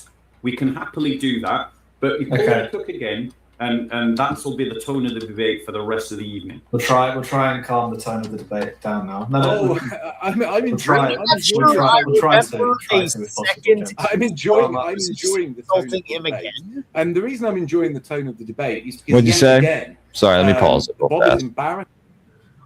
I didn't hear him insult Bob again. So is Bob just bringing up the last insult again? Yeah, I don't think he answers any of Mark's questions. Hey, we have holy shit. 2 seconds. We have Æsiric Media in the fucking building. Æsiric, what's up, man? How's it going? Yeah, I don't want to detract from your get. Can you hear me fine? Yeah, dude. No, you're good, dude. Look, this is just like a random live stream that I do. I may do, 1 or 2 a week. But everyone's more than welcome to join. Headless has the link always. So no, man, this is great. Well, it's good to be on. I've seen a couple of your streams, so you kind of I really appreciated your kind words for the Voluspa meditations, and it's great. And in that stream that you were in earlier, right? The goal of that whole project is to hopefully hear what your ancestors heard, right? Right. Because there's things that are lost in translation. A lot of times we've all read Bellows. Some of us have read Thorpe. Fewer of us have read the literalist translation, but hearing it in the original tongue is a unique experience. I'll just put it that way. Absolutely, dude. And the reaction that I got from nature at the time, and the offering that I was giving, and it was just beautiful, and really. Would you mind sharing or beliefs? What's up? Would you mind sharing? Because I think that's pretty important. Sharing spiritual experiences. Were you by chance on Old Rag when that occurred? On Old Rag. What's that? You said you were like in the mountains of Virginia or something. Dude, I don't remember. It's like 15, 20 minutes outside of Lexington. It's a very small town, but they have these Airbnbs out there in these old houses. And my sister-in-law was getting married again. And, congratulations. Yeah, man. No, it was great. They had like these horses out there, and they had a peacock. And I thought it was funny because it was the very beginning of June. You have Juno with the peacock, and they had their own room there that was full. It was right, I think right below where we were staying. It was just peacock decorated. So it was, that. But basically, trying to think of a good way to say what happened. I went out there playing your meditation, talking to the gods and just, thanking them, and gave an offering of wine and steak, some very good steak, and did it on the edge of the forest. And I was already seeing what I would describe as fae folk I don't know, maybe they were lightning bugs but like you see it on camera. I have some footage of it, and they were going crazy, and these lights weren't there before I started walking out into this field. It was a giant valley that opened up into this forest, and I got to a certain point, and then I heard the peacock, and not even 10 seconds after the peacock, the pack of wolves started howling. So I started howling with them. And pretty wild. And then the meditation ended, and but what I felt during it was just something someone would probably say along the lines of feeling the Holy Spirit, right?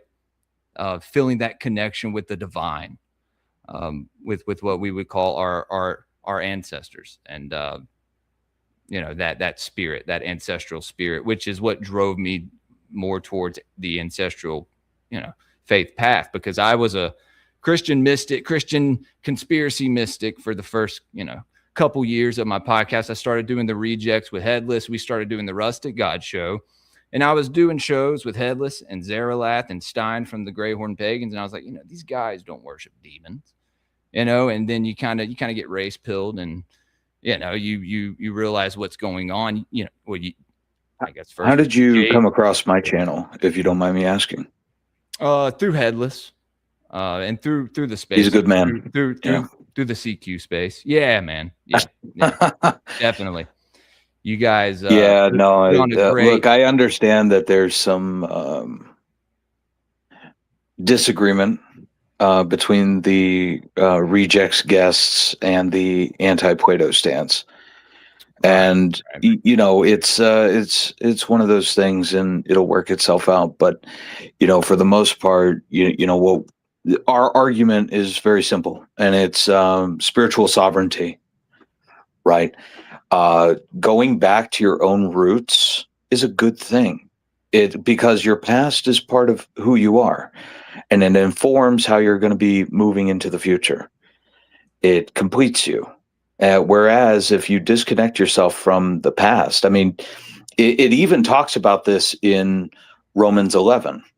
If you read Romans 11, it will literally tell you to disconnect from your own roots and to be grafted on to another tree.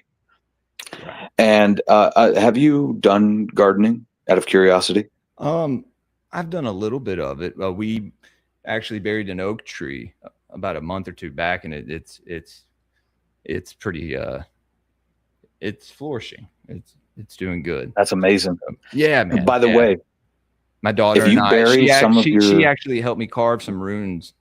I carved a Berkana into it, and then the aug rune. It's a Celtic rune for the oak tree. I think it's a sound that's how they pronounce it. Yes, it's beautiful. By the way, if you bury like chicken bones and stuff like that next to the tree will grow roots around it and eat it, and it will grow faster and stronger. It's one of those things that it's pretty cool. But the reason why I bring up the gardening is because if you graft, so if you go to like a plant nursery, sometimes you'll see fruit trees that are grafted onto other trees. I used to have several years ago a patio peach, and they were adult branches of peach trees on a miniature apple tree trunk. And they told me that what happens is the branches use for a while the root system to support itself, right? But then eventually what happens is the trunk gets enough energy from the leaves of the grafted on branches to start sprouting its own branches. You have to prune those.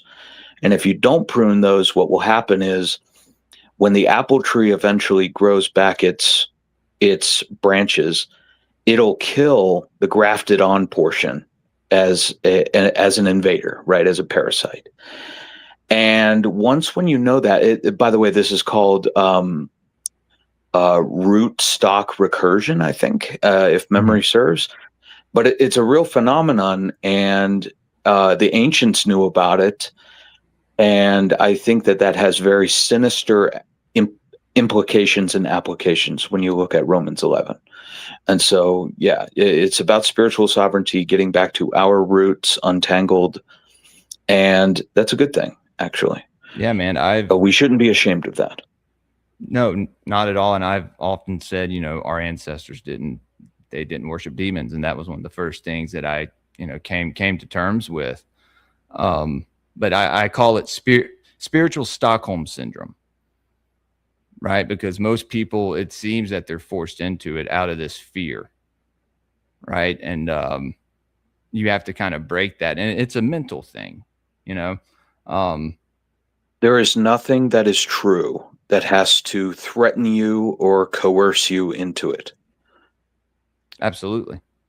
If it's true of its own volition, not because believe it or else. That's a natural which is law. Essentially the Abrahamic conversion model. Believe it or else.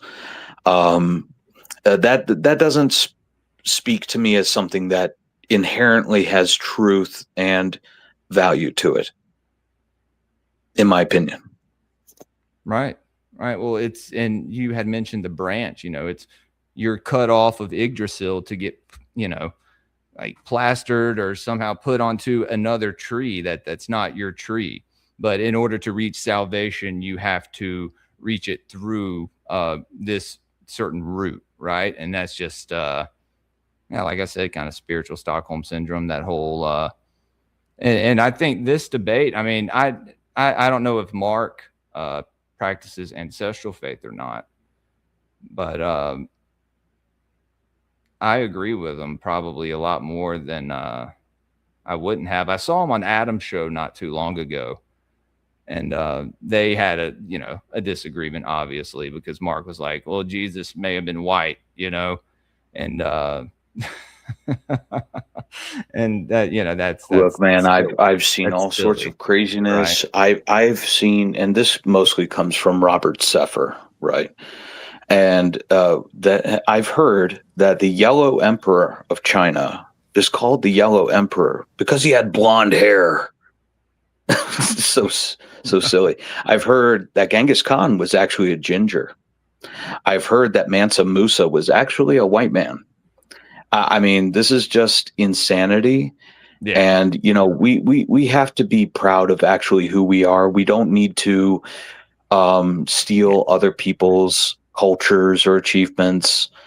We have beautiful culture and a beautiful people and a beautiful land of our own. And that's why they bastardize our entire culture, our symbols, everything. The narrative wants to say that, but that's not like exactly what happened, because it's dismissing the state of the world throughout these periods. Like the reason why this obscurity, this obfuscation of the ethnicity of these leaders is what it is because this Hyperborean thing, it's not a white person thing. White man comes from it in a special way because we came after Ragnarok, but their line, who is the above, they're the seeding family line in question. So they're trying to continue that, and so they bring in their Hyperborean down, and the people are going to accept it because they know root language, they know where their untouched tribal language is coming from, and so they are the returning king lines that they were promised before the Ragnarok. Interesting. So forgive me, but you're of the opinion that Ragnarok happened in the past, right? Or is that mistaken? Ragnarok is a cycle. It happens all the time. Okay. 2020 was a small Ragnarok, but in terms of the Ragnarok, it's called the Ice Age, right? The Ice Age, and then we have the concept of the Younger Dryas period. This is pretty much the gap period for the last break in the continuity of mankind's history, right? So the former leaders of the uniform and unified world before the Ice Age lost their pigmentation because they used to be of a copper tone, because all mankind was of a copper tone because it was paradise. And then they became white once we came across the tilt that caused the seasons, and then winter became known. And the tilt was more severe in the beginning. How many years ago would you say this was? This is a fascinating period. It's something that I've written about extensively, the Neolithic and the Paleolithic.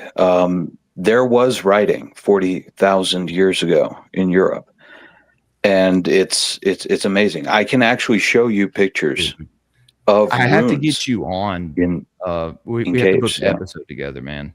Definitely. Yeah. No, of course.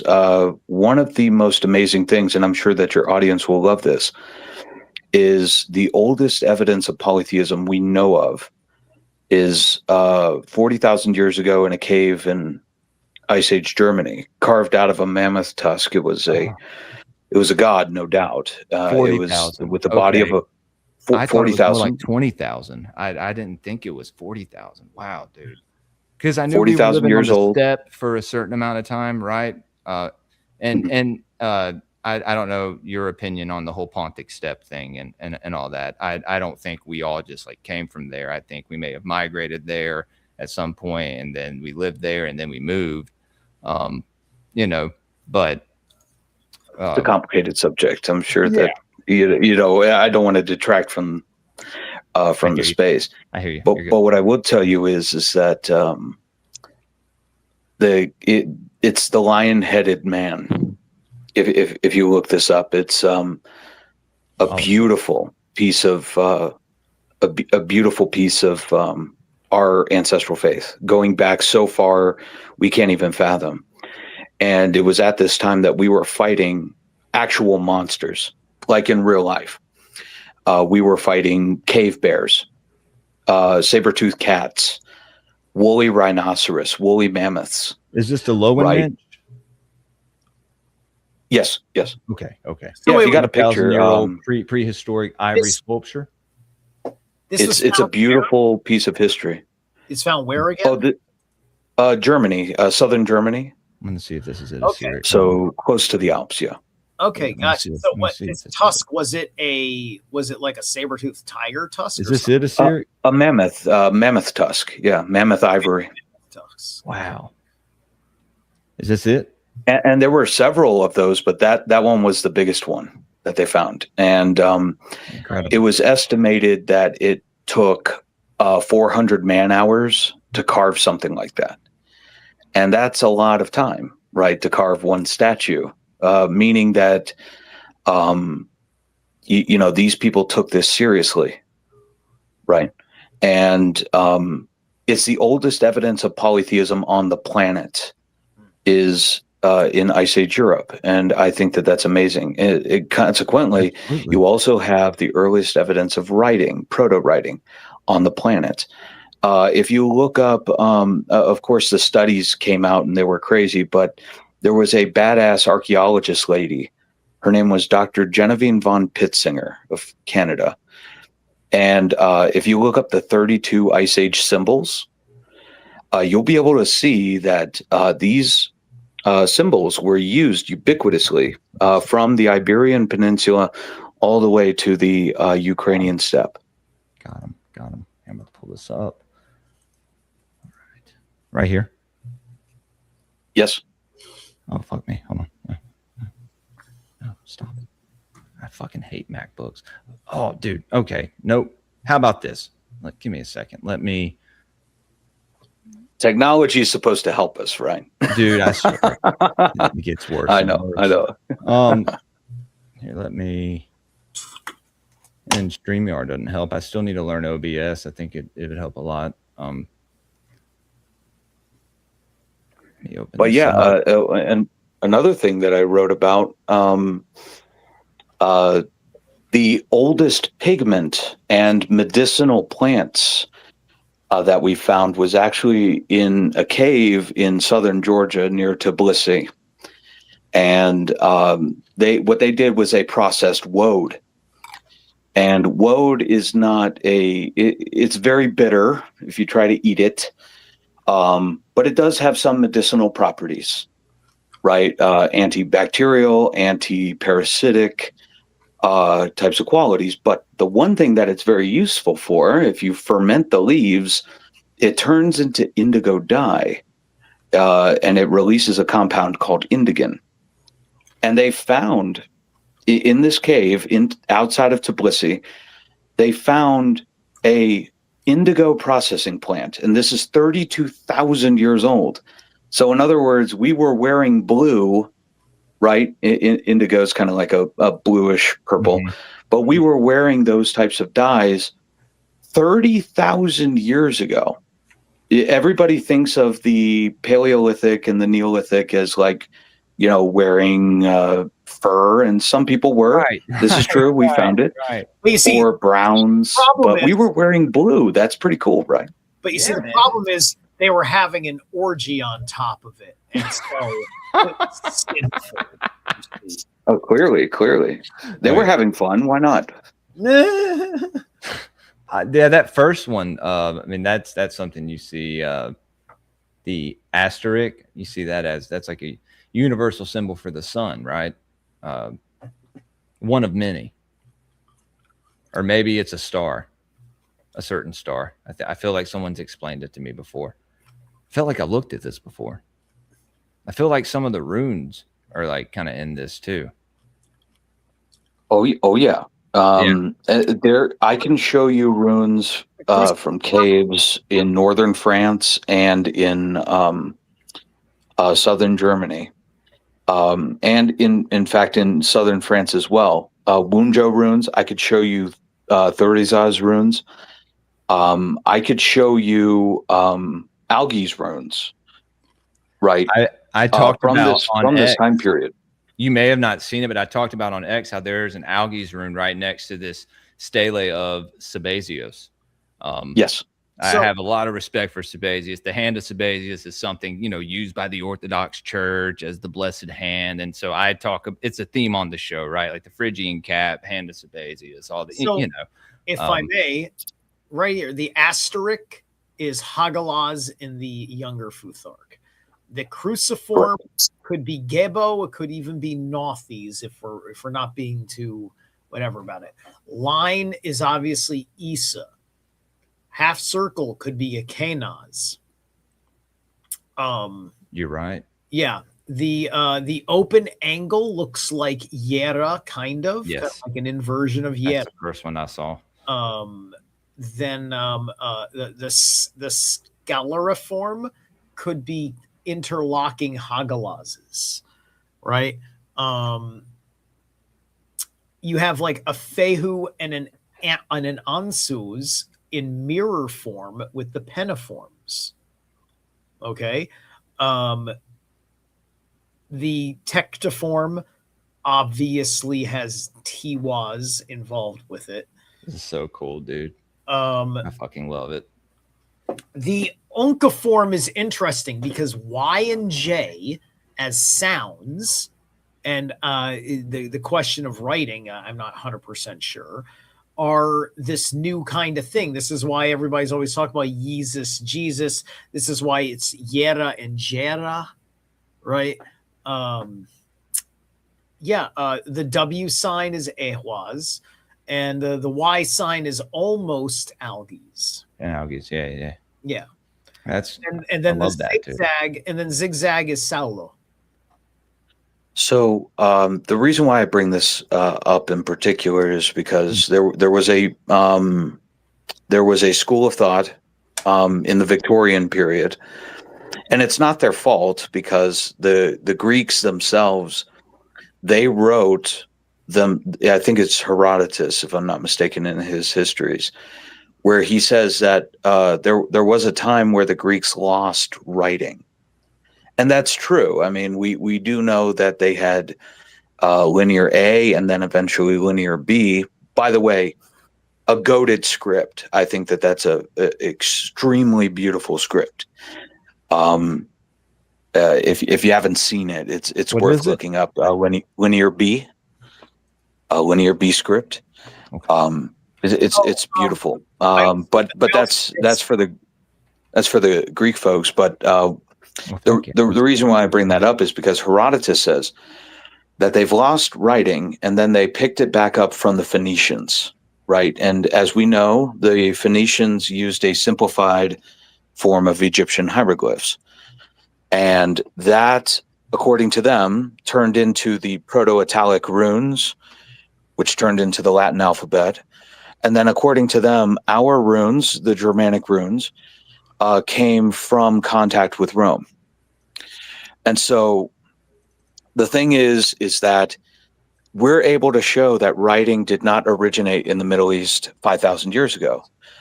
Writing is as old as us as a people 40,000 years ago in Europe.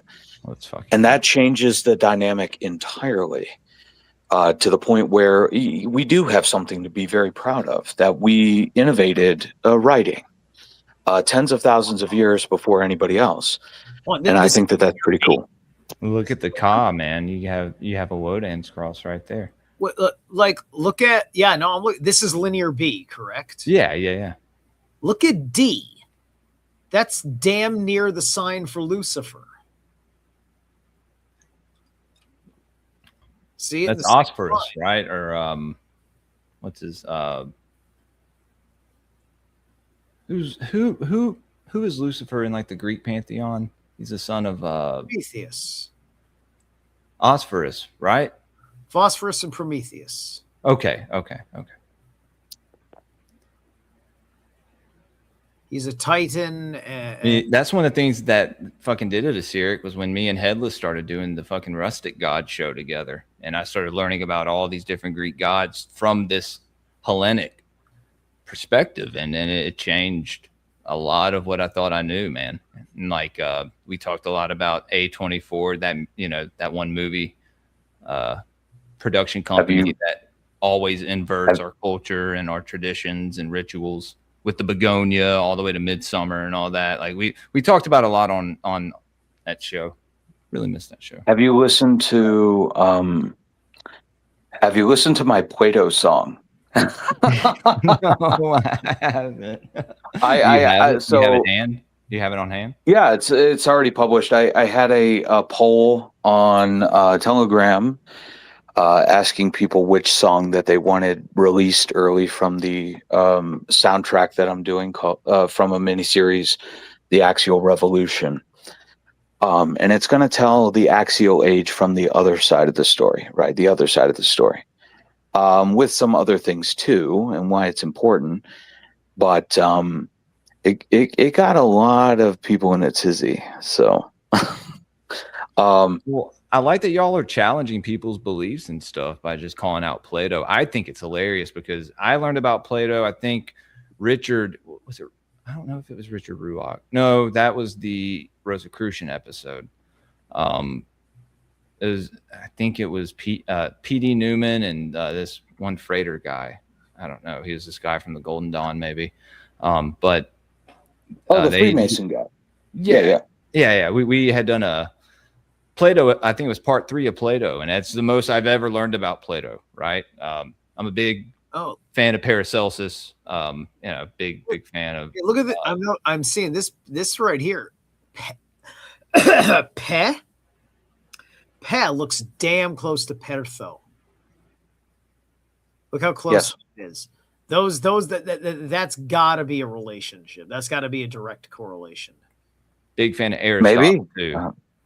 I really like Aristotle, but had never really known that Plato had so much influence on Abrahamism. Much less our entire Western culture. I don't know. I was very ignorant to philosophy for a very long time. Just So the core. Wait. Before I go any further, have you listened to my Persian Connection podcast? no, dude. Do you Okay, promote it on your X? It's on the Telegram channel, so it's you have a on pagan Telegram revivalism. Are, Yeah, are, Okay. pagan revivalism. I'll join that later, dude. are you a Yeah, and are you an Aryan? Are you an Iranian Aryan? no, Oh, I'm Danish. oh, okay. Why are you into Persia then on your podcast? Okay, so what we discovered was axiality was an anti-pagan plot from Zoroaster, and Axiality. It's called? I mean that's So you're familiar with the axial age? I know about the Axe Age and the Iron Age. Okay, so the axial age was this was coined by Karl Jaspers in the mid 20th century. But before that, it was called the Moral Revolution in the 1800s.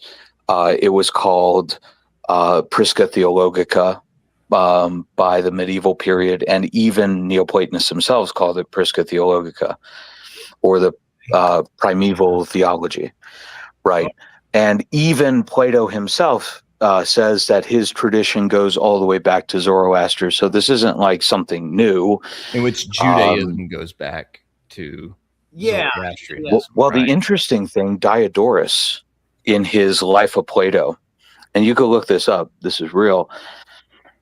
He says that Plato learned from the Magi in Phoenicia. Now, we also know that the Magi were helping to construct Second Temple Judaism in that region at that time. So the reason why Judaism and Platonism sound so similar, or as some of the Platonic Christians would later describe, saying that Plato is just Moses in Attic Greek, that they said that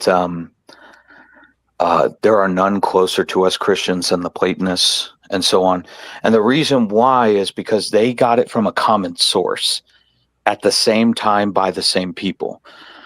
Plato did not steal from Judaism, though he does reference it. In his Republic Book 3, he talks about the noble lie. And specifically that is creating a new origin story for a new religion. And when asked, I think it was by Glaucon, though it's been some time, so forgive me if I'm wrong on that. But he says, well, what are we going to use as a type of analog for this noble lie? And he said, oh, that Phoenician myth. Wow. What?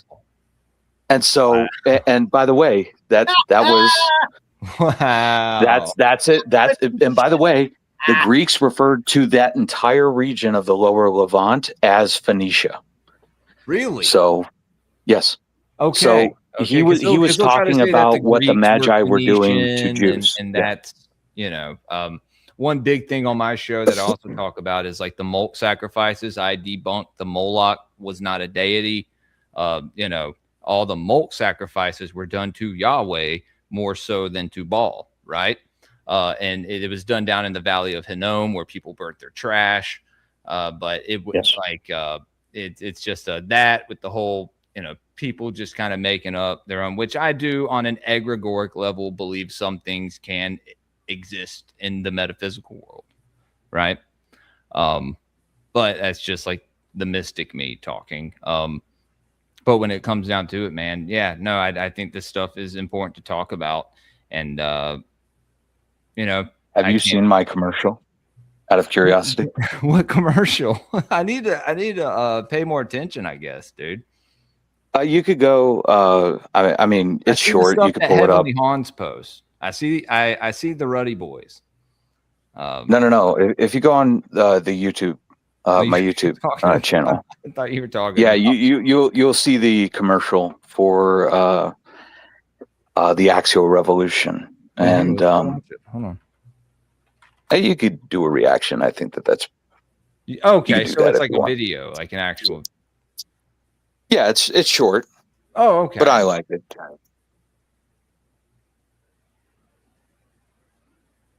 Well, here. And by the way, though you don't have to do it here, I did do a documentary about a little over a year and a half ago, where I interviewed people from all over the world about their journey back home to ancestral faith.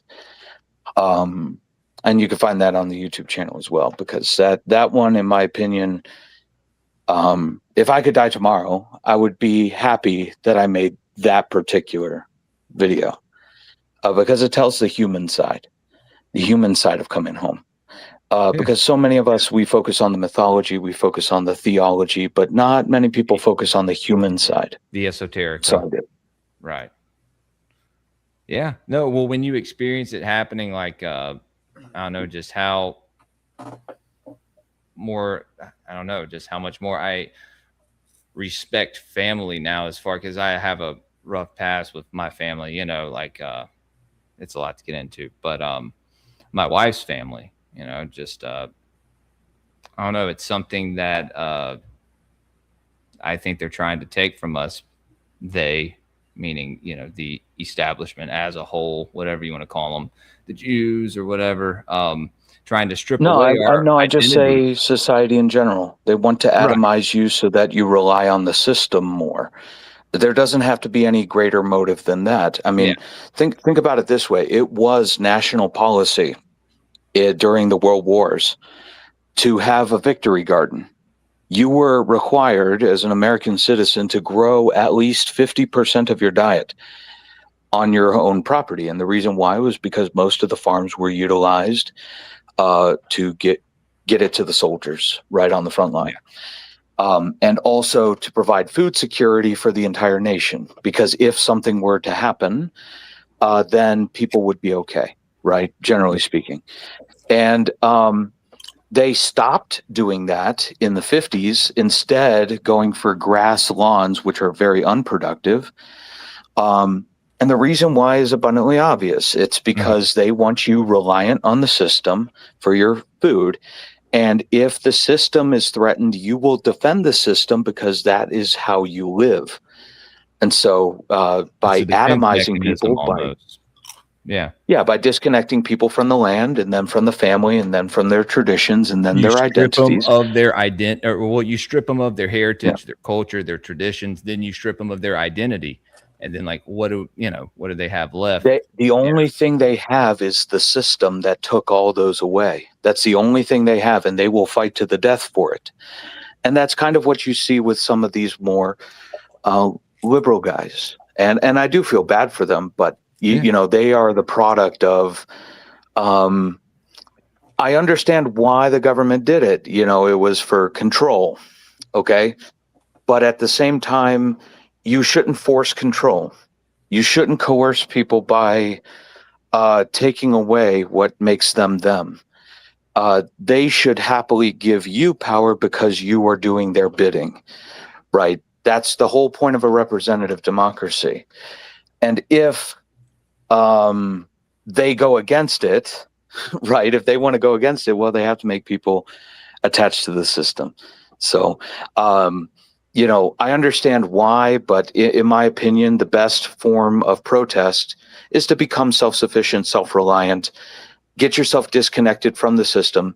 And by the way, it saves you money. That's more money you can spend on your family. Yeah. It gives you useful skills that your ancestors had. Not only this, but it gets you healthier. It's healthier, yeah.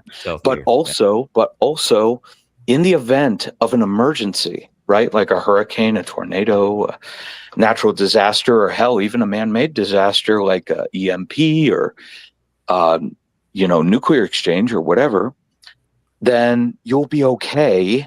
It won't be peachy keen, but you'll be okay compared to people who totally rely on the system. Yeah. And so it's overall a positive, and it's a form of protest saying, no, I'm going to look out for myself. Thank you very much. And I think that that's something that anybody can do to have a very positive benefit and to fight back against the system, in my opinion. Oh yeah, dude. Yeah, no, we'd love to get you on Saturday mornings on the Gods of the Morning Wood. It was esoteric book review, but then it changed up because it happens in the morning. And but yeah, man, I think this week we're reading the Germania and Etic Mythologies. It's this one book that I found is pretty cool. We have a wheel, and the wheel kind of dictates what we read. Yeah. But I'd love to get you on to talk about the whole pagan revival and everything that you've done. I'll send you a link if I don't know if you wanted to go back to the debate or review the commercial or whatever. No, apologies for detracting. That's my bad. You're good, dude. No. Here, do you want to watch some more of this debate with us? I don't know how much more. I don't know how much longer we'll probably be on here, but yeah, sure. I don't mind. I want to watch a little bit more. Kind of see. Let me up, and then the commercial is Wes Huff when you know it. I can hang for a few more minutes. You're good. Yeah. No. Okay. So yeah, we'll just here we'll finish up.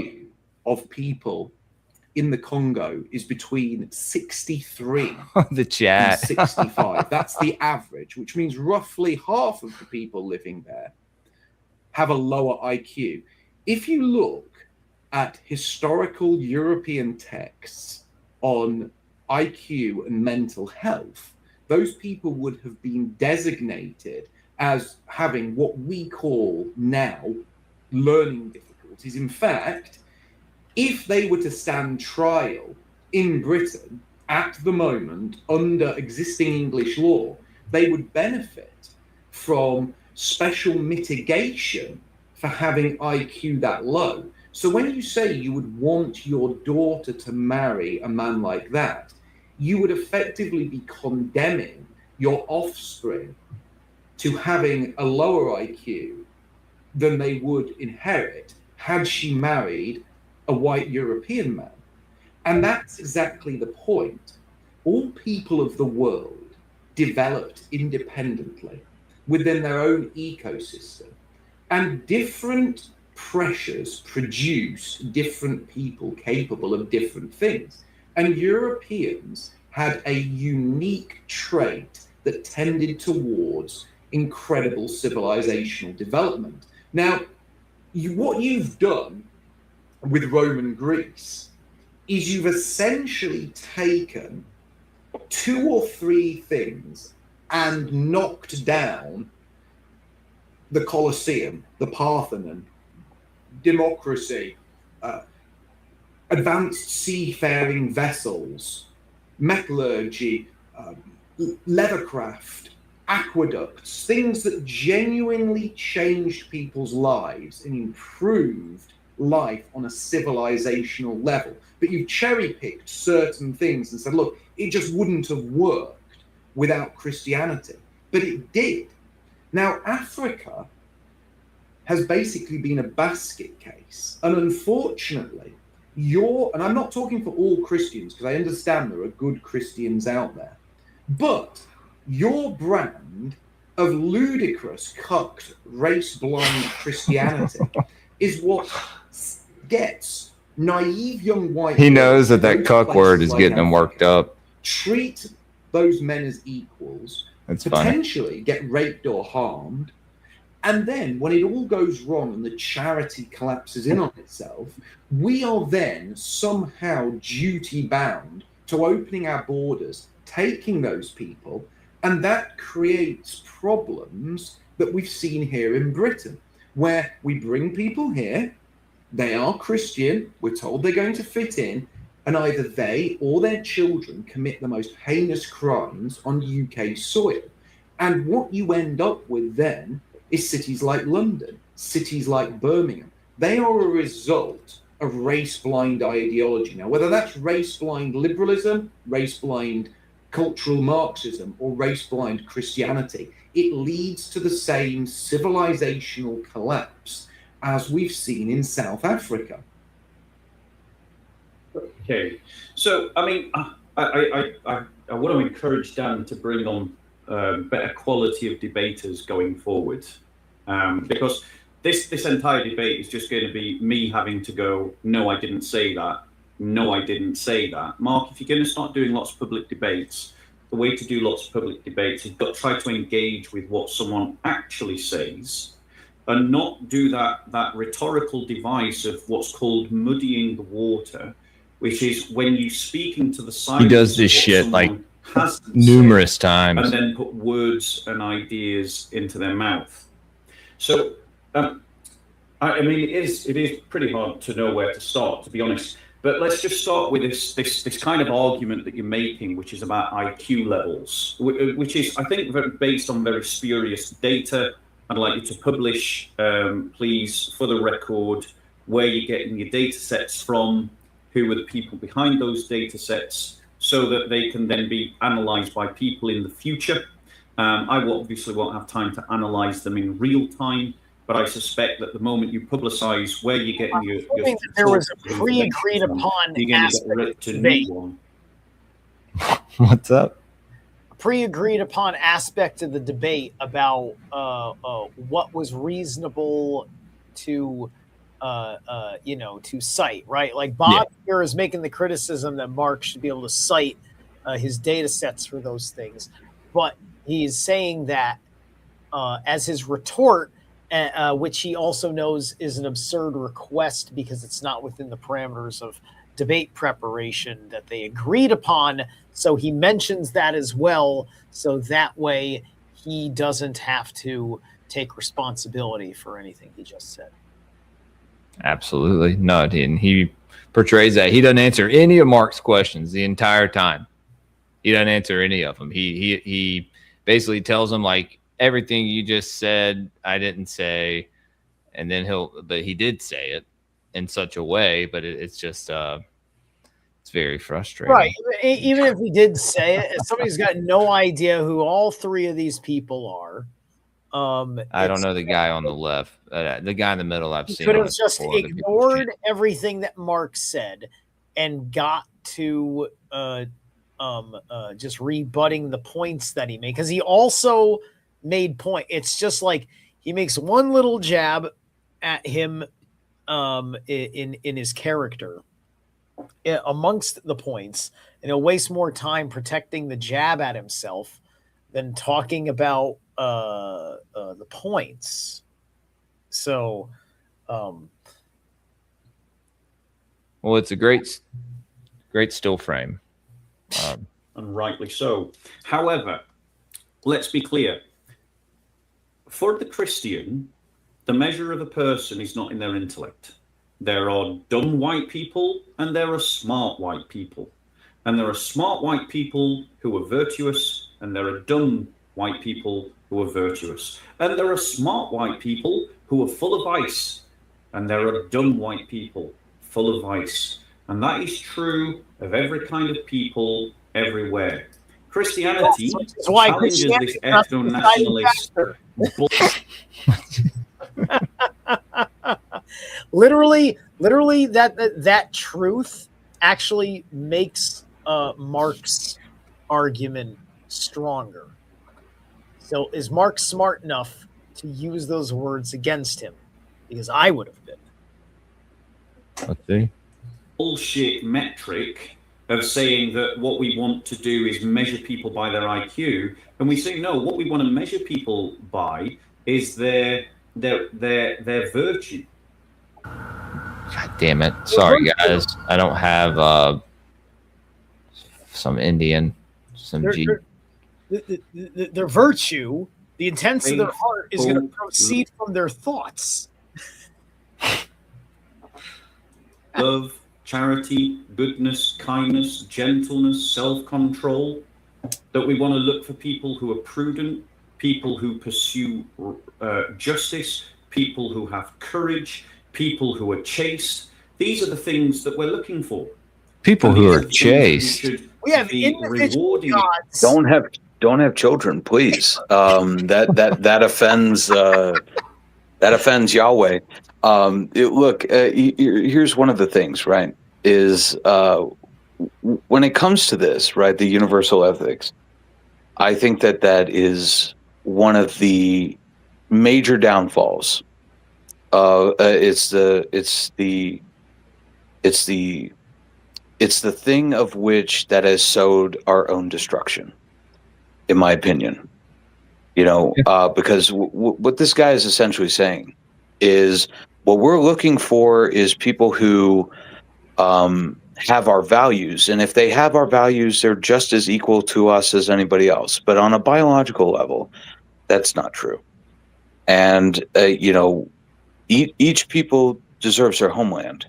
Right. And these universal ethics that have been a part of Western civilization for a long time, what it ends up doing is eroding the bonds of family, tribe, clan, and it essentially blurs the distinctions, and in so doing, erasing a friend-foe distinction. And so what it's doing is it's hijacking and rewiring your natural instincts that allowed you to survive up until this point. Mm-hmm. And in that respect, it's it is evil. By the way, as far as justice goes, I don't know if you've heard this in the CQ spaces, but I often love to bring up the case of Joshua Balahi, or he's otherwise known as General Butt Naked. General Butt Naked, yeah. General Butt Naked. And General Butt Naked was he was a warlord in Liberia in the 1990s, so within living memory. He's still alive today, by the way. Right. A pastor, right? Yeah, he went into his war crimes trial in Monrovia, the capital city of Liberia. And he said in his opening statement, yes, I've murdered 20,000 people and I ate 5,000 children. Like, that's his opening line in his war crimes trial. Okay. And his entire defense was, Jesus forgave me, so who are you to judge? And the Christian judges who were overseeing his war crimes trial, he said, well, you know, if Jesus forgave him, then who are we to judge? Yeah, he's right. And they let him go. And so, in other words, is that justice, or is that the antithesis of justice? It's the antithesis of justice. So, you know, I really despise the Christians trying to hijack this term of justice.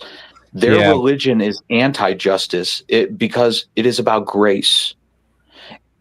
I was a Christian for many, many years. They did not believe in justice. They believed in grace. That you are saved through grace, which is the antithesis of justice. In their theology, you deserve to burn forever just for existing. However, through the grace of forgiveness, you are allowed to not burn forever, right? So their religious system is antithetical to justice. It is not justice. Justice is pagan.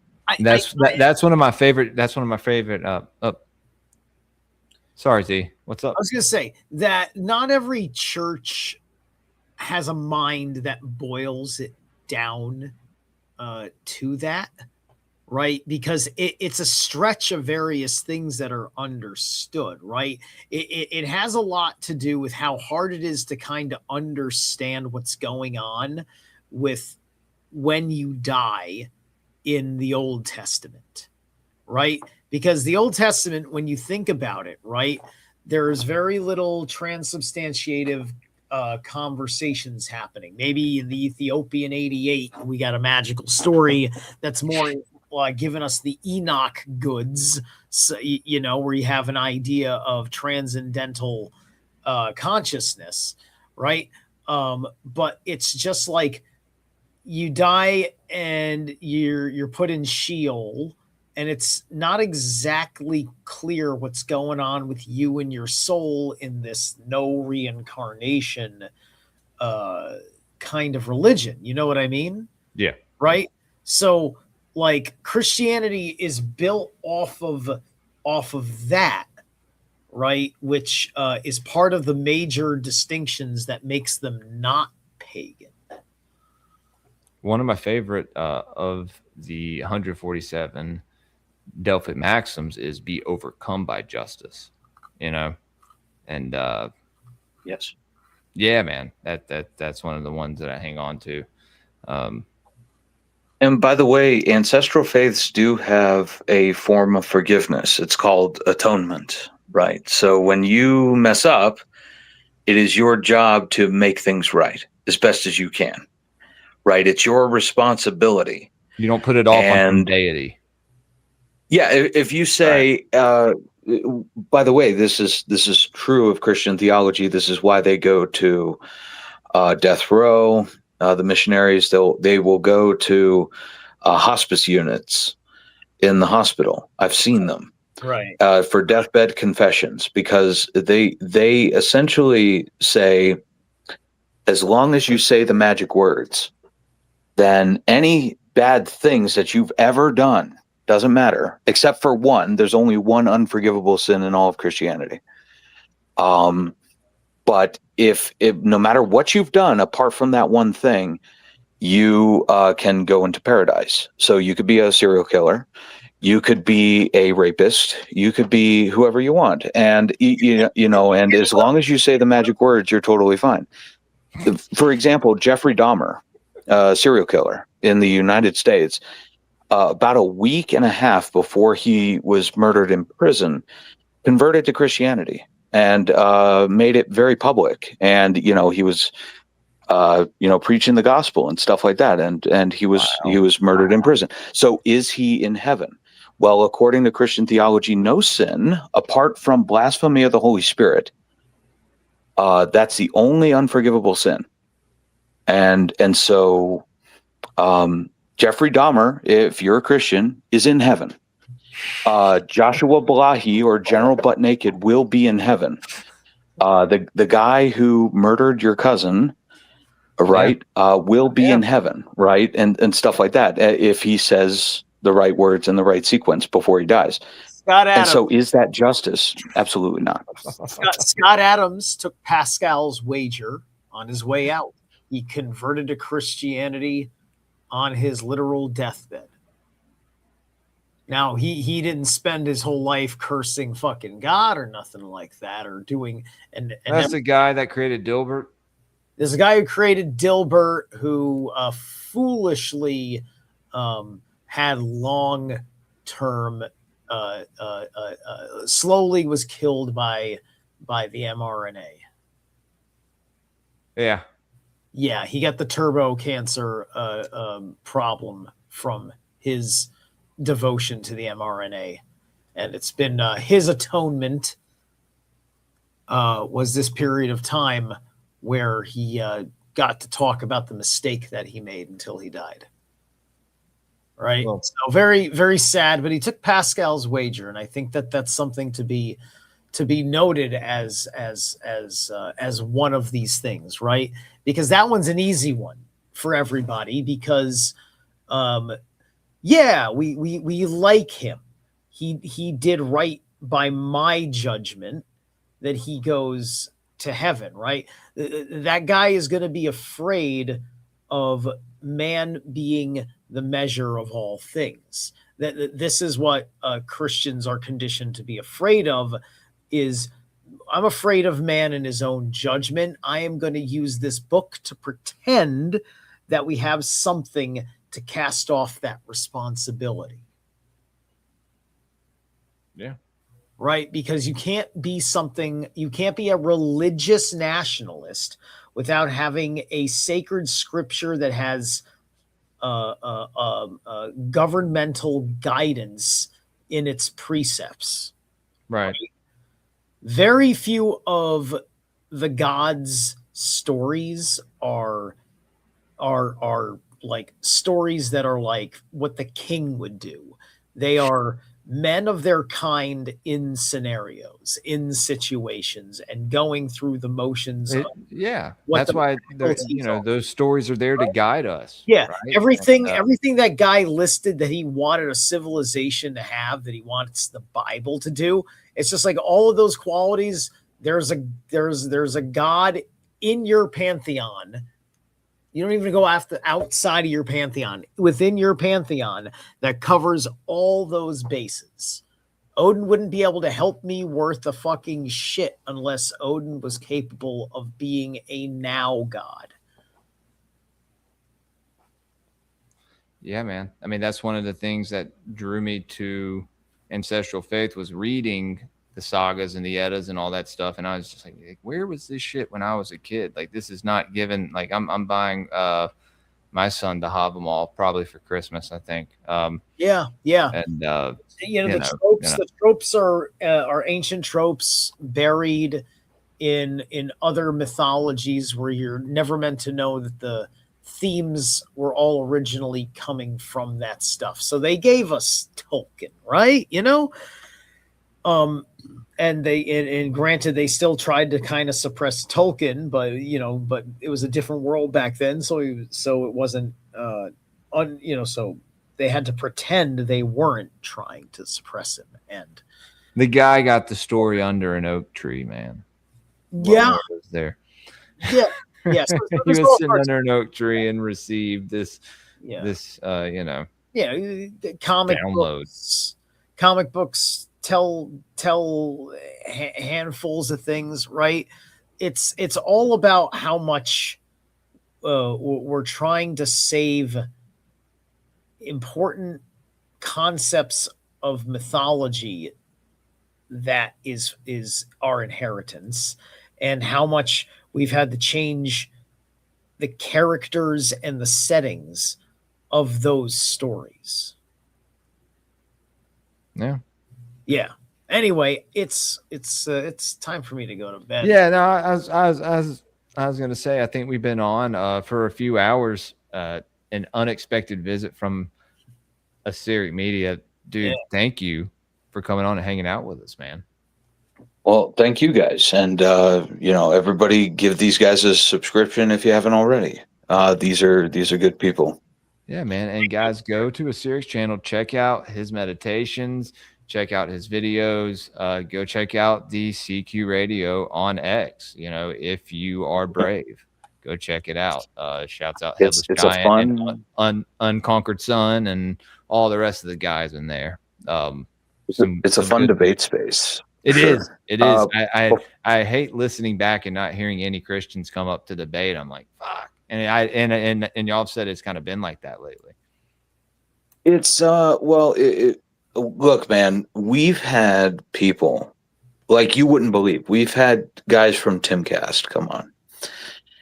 We've had Dan Bazarian come on. We've had real theologians, real PhDs. In fact, I argued with the theologian, and like a real theologian, somebody who graduated from divinity school, and I got him on the Trinity, which is basically, can you describe the Trinity to me in a logical fashion? Nah. And he couldn't do it. He couldn't do it. And by the way, the proper Christian answer to that, at least from the Catholic and Orthodox perspective, is that it's a mystery. It's supposed to be a mystery. You're not supposed to comprehend it because it's so far beyond. Like even I, as a layperson, knew that. But this guy was twisting himself into knots, and I just made him a fool because I basically said, dude, that's modalism. That's a heresy. Dude, that's a partialism. That's a heresy. Like, do you even know the Trinity at all? And I think you were raised in the Catholic faith, right? I was raised Catholic and then became Orthodox later on. Yeah. Okay. I'm pretty open about that. I remember somebody going over. Yeah, there's somebody who did a video about that, and then I watched a guy, a Jewish guy, reacting to a video about that. I remember that. Æsiric, let people know where they can find you, man, and if there's anything that you have. Yeah, you can find me on Twitter. You can find me on X. X, Twitter, whatever. Same handle, AE, because they don't have the ash. Unfortunately, SIRIC_media. Same thing on YouTube. I don't know. Do you have time? Do you? Can you? I would love to see your live reaction to the commercial. Zerilath may not have time, but I do. Yeah, definitely. It's only 2 minutes. Yeah, no, man, I would love your guys' reaction to it. Do you want to hang out for a minute? 2 minutes. He says 2 minutes. Yeah, just 2 minutes of your time. All right, well, 2 minutes. 2 minutes. Don't pause Is it. this the Axial commercial? The Axial Revolution. Axial Revolution. Gotcha. Cool. Right here, let's see. Go to your channel, and it was right there. Gotcha. Want to guarantee your Oh, fuck you. Stupid ad. All right. Wonder how hot it's going to be here tomorrow. Got to prepare for the day. Here we go. Been hydrating all day, so that's good. Oh, that's the Play-Doh song. Wrong one. I'm loving the all right, so let's go back to your page. Okay, there we go. There it is. I'll listen to the Play-Doh one on the next stream, promise.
Dude, let's fucking go, man. Yeah, it was cool, man. It was great.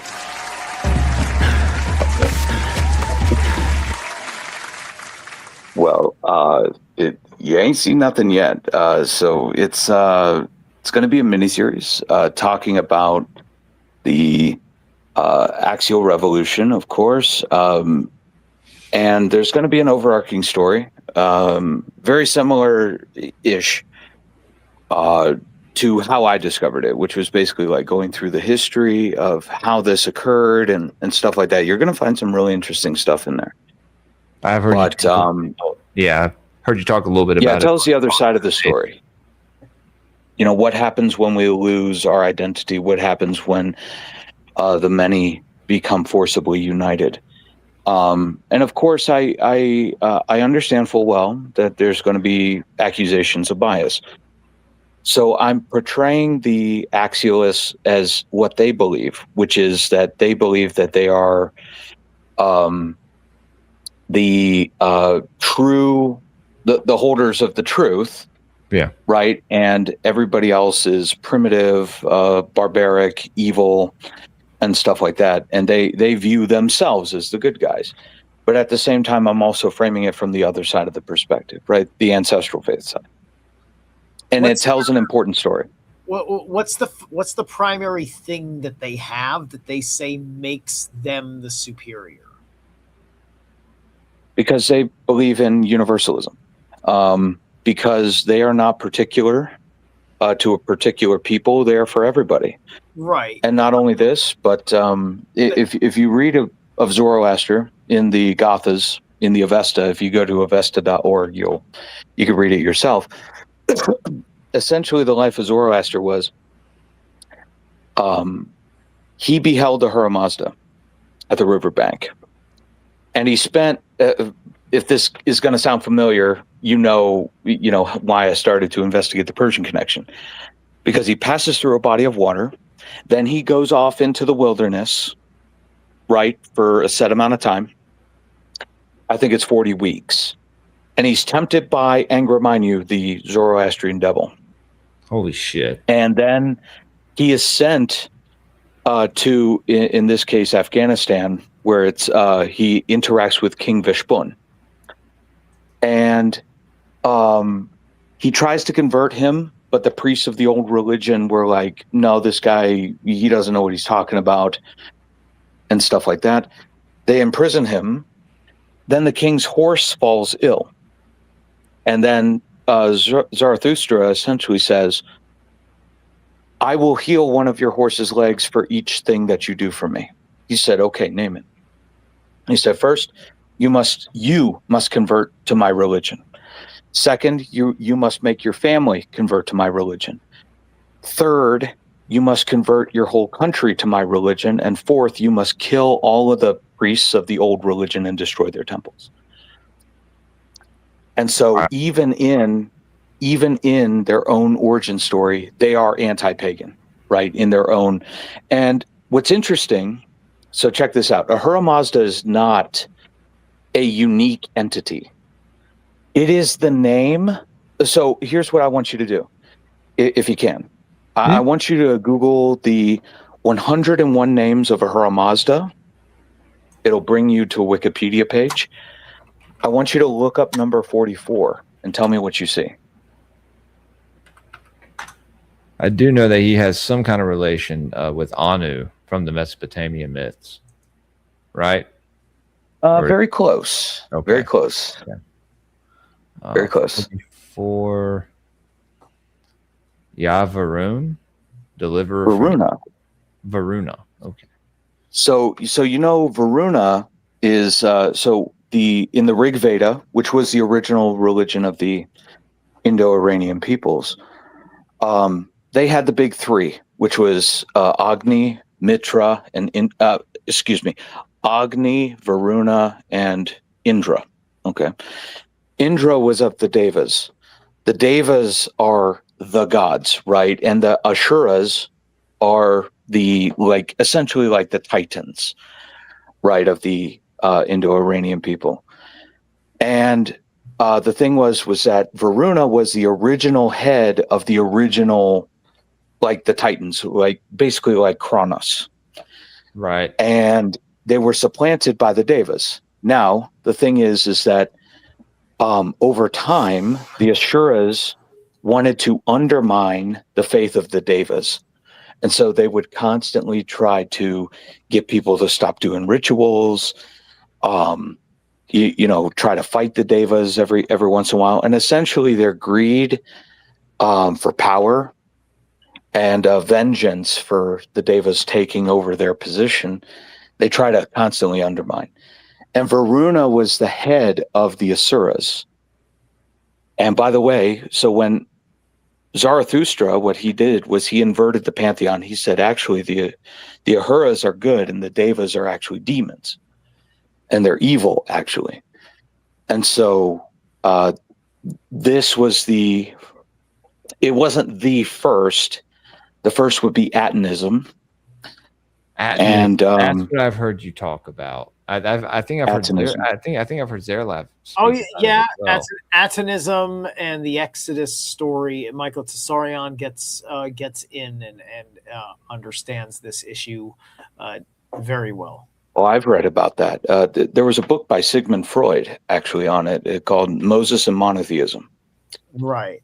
And in there, the reason why he wrote that book was because during that time, they discovered the hymn to the Aten. And the hymn to the Aten is in Psalms 104, by the way. And people were wondering, how the hell did it get there? Right? And so a lot of people speculated at the time that Moses must have been an Atenist priest or Akhenaten himself that got away. Well, the problem with that is we have Akhenaten's body. We do. Spoiler. He's in Egypt. But the thing is if you look up the restoration stela from Tutankhamun, it's Tutankhamun I and Horemheb. They obliterated the Akhenaten cult, right? Completely. They hunted every single one of them down and killed them all and destroyed that entire religion to the point where the Greeks didn't know about it. The Romans didn't know about it. Nobody knew about it. So let's ask the question, how did it get in Persian period Psalms? And that's what I explore with the Magi-Magi connection, right? So I'll just give you the footnotes. Akhenaten did go around destroying the old temples to the old gods. This is true because you hear about this in the restoration stela. I'm going to drop out. Catch you later. All right, Z. Have a good night, brother.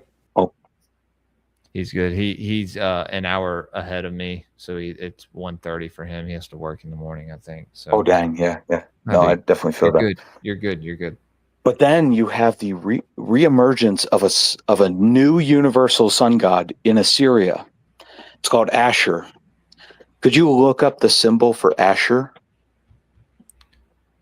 This is going to be crazy. You'll see it. You can't unsee it when you see it. Not Ashurbanipal. Ashur. Very similar to Asar.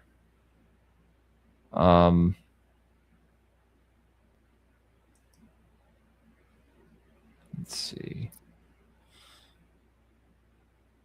You're okay. This is the Zoroastrian deity. Yeah. Right?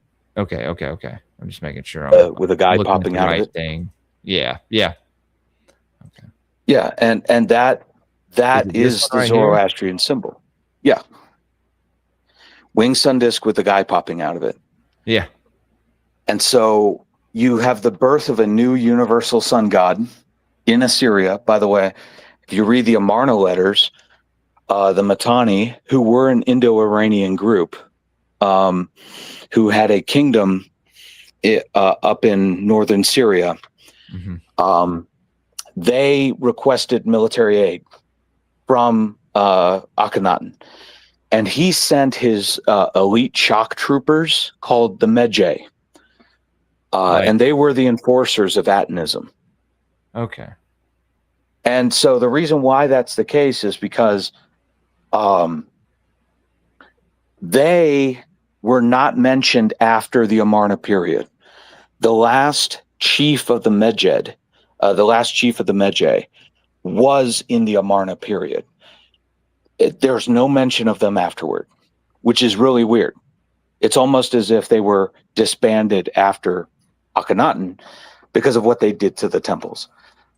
Those people fought for the Mitanni. They ultimately lost to the Hittites and then the Assyrians. But you have the birth of a universal sun god in that area, right? Just a little while later. And that highly influenced people like Zoroaster. In fact, there's a paper, though it is speculative, so I am letting it known that this isn't 100%, but they assert that Ashur and Ahura Mazda have a link through etymology. So it's interesting to note that this universal sun god, who's pretty tied to the first universal sun god, Aten, Ashur, Ahura, Mazda. You see? So like Yeah, that. So that's basically the man, we gotta Magi Magi further.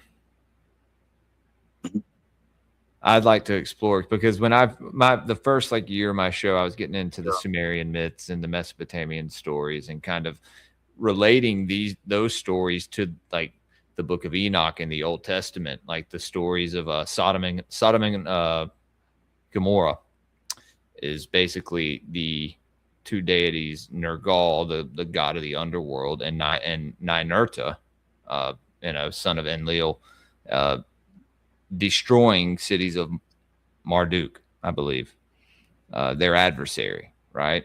And just telling people, hey, your archangels, are these Sumerian, what you would call fallen angels or demons, right? That's one of the first things that really kind of got me into getting more into the pantheons, and got me more spiritual, to be honest with you. Looking into the gods got me more spiritual, not looking into religion. So, yeah, 100%. And I would also say, if you want a cheat code, right, on how to get very powerful spiritual experience, here's a thing that you and your listeners could do at home. I want you to research your 4 family names. You have 4 of them. Your surname, your mother's maiden name, and your maternal grandmother's maiden name. Okay, so and so on. So you have 4 family names, and usually they are assigned to particular areas or particular jobs, right? Especially in English, but also in Germanic languages as a whole, right? Right. And so, for example, a thatcher would be a roofer, right? A cobbler, right, would be a shoemaker. A smith would be like a craftsman, right, and so on. And so, what you can do is because for many generations, you did what your father did, for the most part, right? There's some exceptions to the rule. Business. Yeah. Right. They taught you the family secrets of the trade, and that passed down your family line. Secret recipes, dude. But if you do those things, right, not only does it help you connect with the ancestors, but also you'll feel this very weird satisfaction that comes out of nowhere. So my family were farmers. I make no bones about that.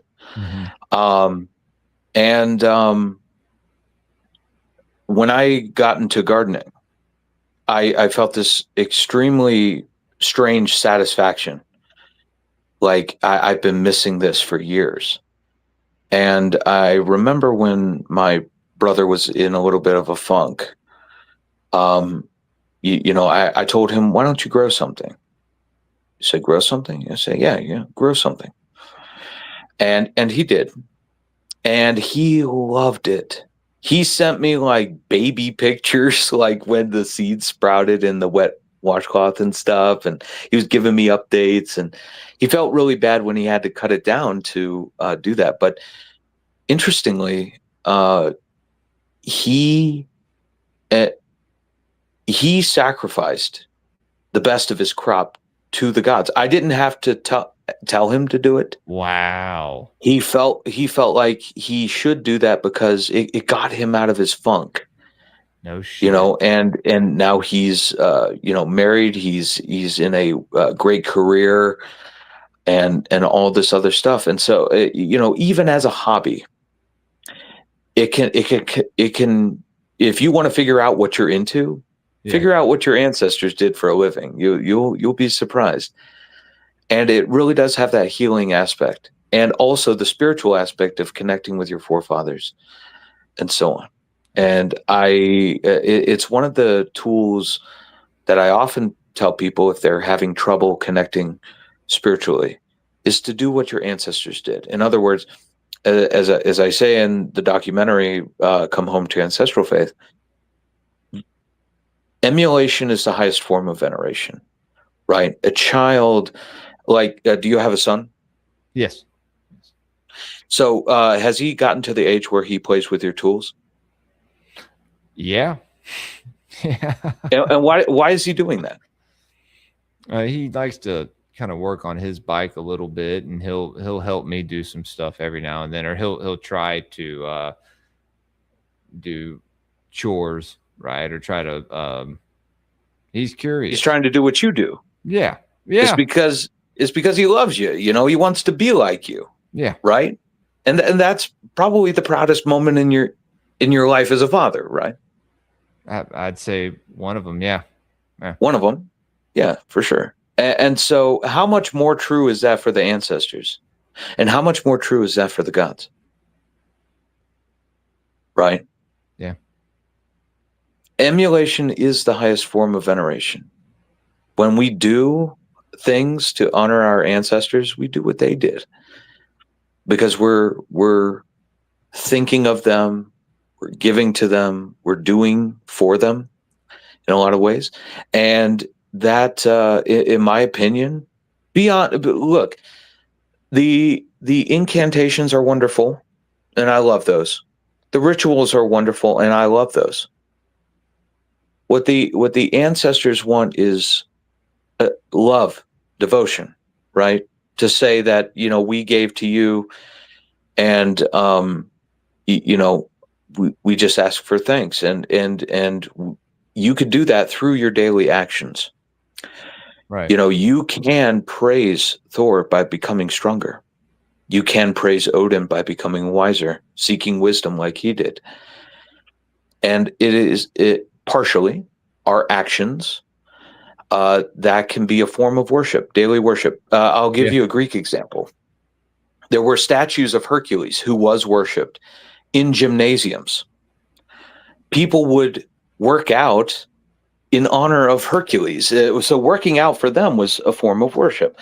Same thing with statues of Dionysus in wineries and vineyards, right? Yeah. Same thing with statues of, I forget her name, and I should have remembered. I wrote a little bit about it. But there was a goddess, a little known goddess in Hellenism that was associated with bees. And her shrines would be found at apiaries. And so sometimes it is our actions that honor the gods. And that's an interesting way to view spirituality. That sometimes it's not the grandiose prayers, sometimes it's not the grandiose sacrifices or rituals, though all of those things are important. I'm not trying to denigrate those. But even the little things of when you are doing something, you can honor the ancestors, you can honor the gods, and you could do that every day.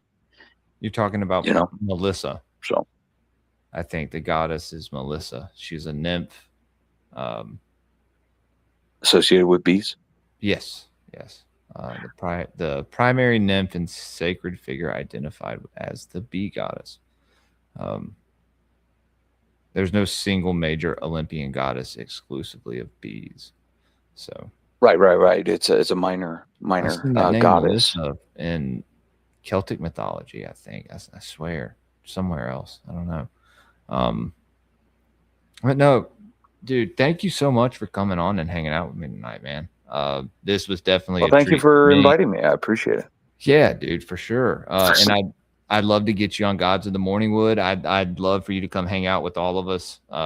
We just read, like I said, what the wheel gives us, and it's usually some esoteric treatise or some saga or part of the Edda. And I put some Greek books. I put some stuff for Headless on there. I think we put the Golden Ass back on there, and we had the Darkening Age on there, and we kind of just talk about how we interpret it and what we get out of it. And I think you'd like it, man.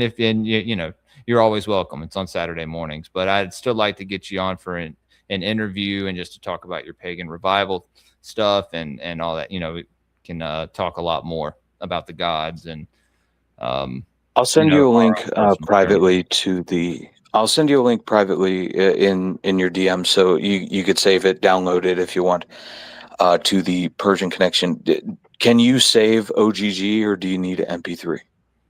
Because I have both. MP3 for you talking about for video or for? No, just for listening to the podcast. Oh yeah, because I have them both. MP3 probably better. I think that's what I usually use. Okay, yeah. What I'll do is I will send you a link, and it'll basically take you exactly to where you can download all of the MP3s. I do them every moon. In fact, this Wednesday I have one. I'm interviewing a young couple who started a kindred, and they're growing really well up in Wisconsin. And it's called Felleg Saga from Jort's Folk of Felleg. And yeah, it's going to be a lot of fun. But yeah, no, 100%. I like I said, I do the podcast every month as much as I can. And great guests, great topics. You'll love it, man. In the Neurona Society collection, I have, among other things, right, a show, Who Are the Gods of Germania, where we go over every single god and goddess in the Poetic Edda, interviewing author and researcher William Reeves. We go over the Germanic cosmology. We go over the mythic timeline. We go over Germanic law, right, with Mark Purier, advanced heathenry, and so many other things, hours and hours of content. So if you're working out, if you got a long road trip, we try to keep it interesting at least. So. Absolutely, man. That sounds like a treat, dude, to be honest with you. That sounds like it's right up my alley. So I look forward to that. But guys, go follow Æsiric's channel. Go check out his content. Listen to his meditations that he has, man. They're beautiful.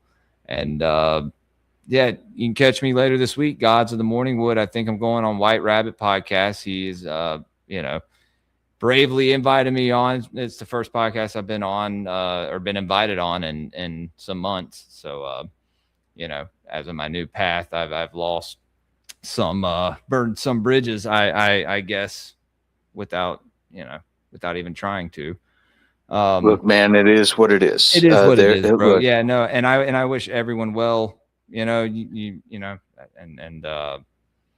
man, I'm going to tell you something right now, is that the more influential you become, the more haters you get. So judge your success by how many haters you have, right? Because if you're a people pleaser, influence doesn't really go that far. I mean, even, I don't know your thoughts on Mr. Beast, but typically, not a fan at from all. what I know, I'm not, one of those, guys, but he was very well praised, but even he had haters, and he was just doing charity all day. So it is what it is. Yeah. Everyone, thank you. My little brother showed up and donated. Thanks, bro. Love you. It's good to see you in the YouTube. Go over to Rumble though if you really want to make it count, and kind of build up my audience over there, guys. Get me to 1,000. I'd appreciate it. And subscribe on YouTube as well. Follow me on X because my old account got hacked. New account is greypilled with 3 Ds. And I will keep y'all posted on the shows later this week. And Gods of the Morning Wood on Saturday, like I said. And hopefully y'all have a good week, guys. I hope y'all had a good weekend and hope y'all enjoyed the stream. Thanks everyone who came and hung out. Good to see you all in the chat. Tyranny, it's good to see you. Hell Tier. Right on. And until next time, question everything, fear nothing, and stay greypilled, guys. We will see you later. Have a good night.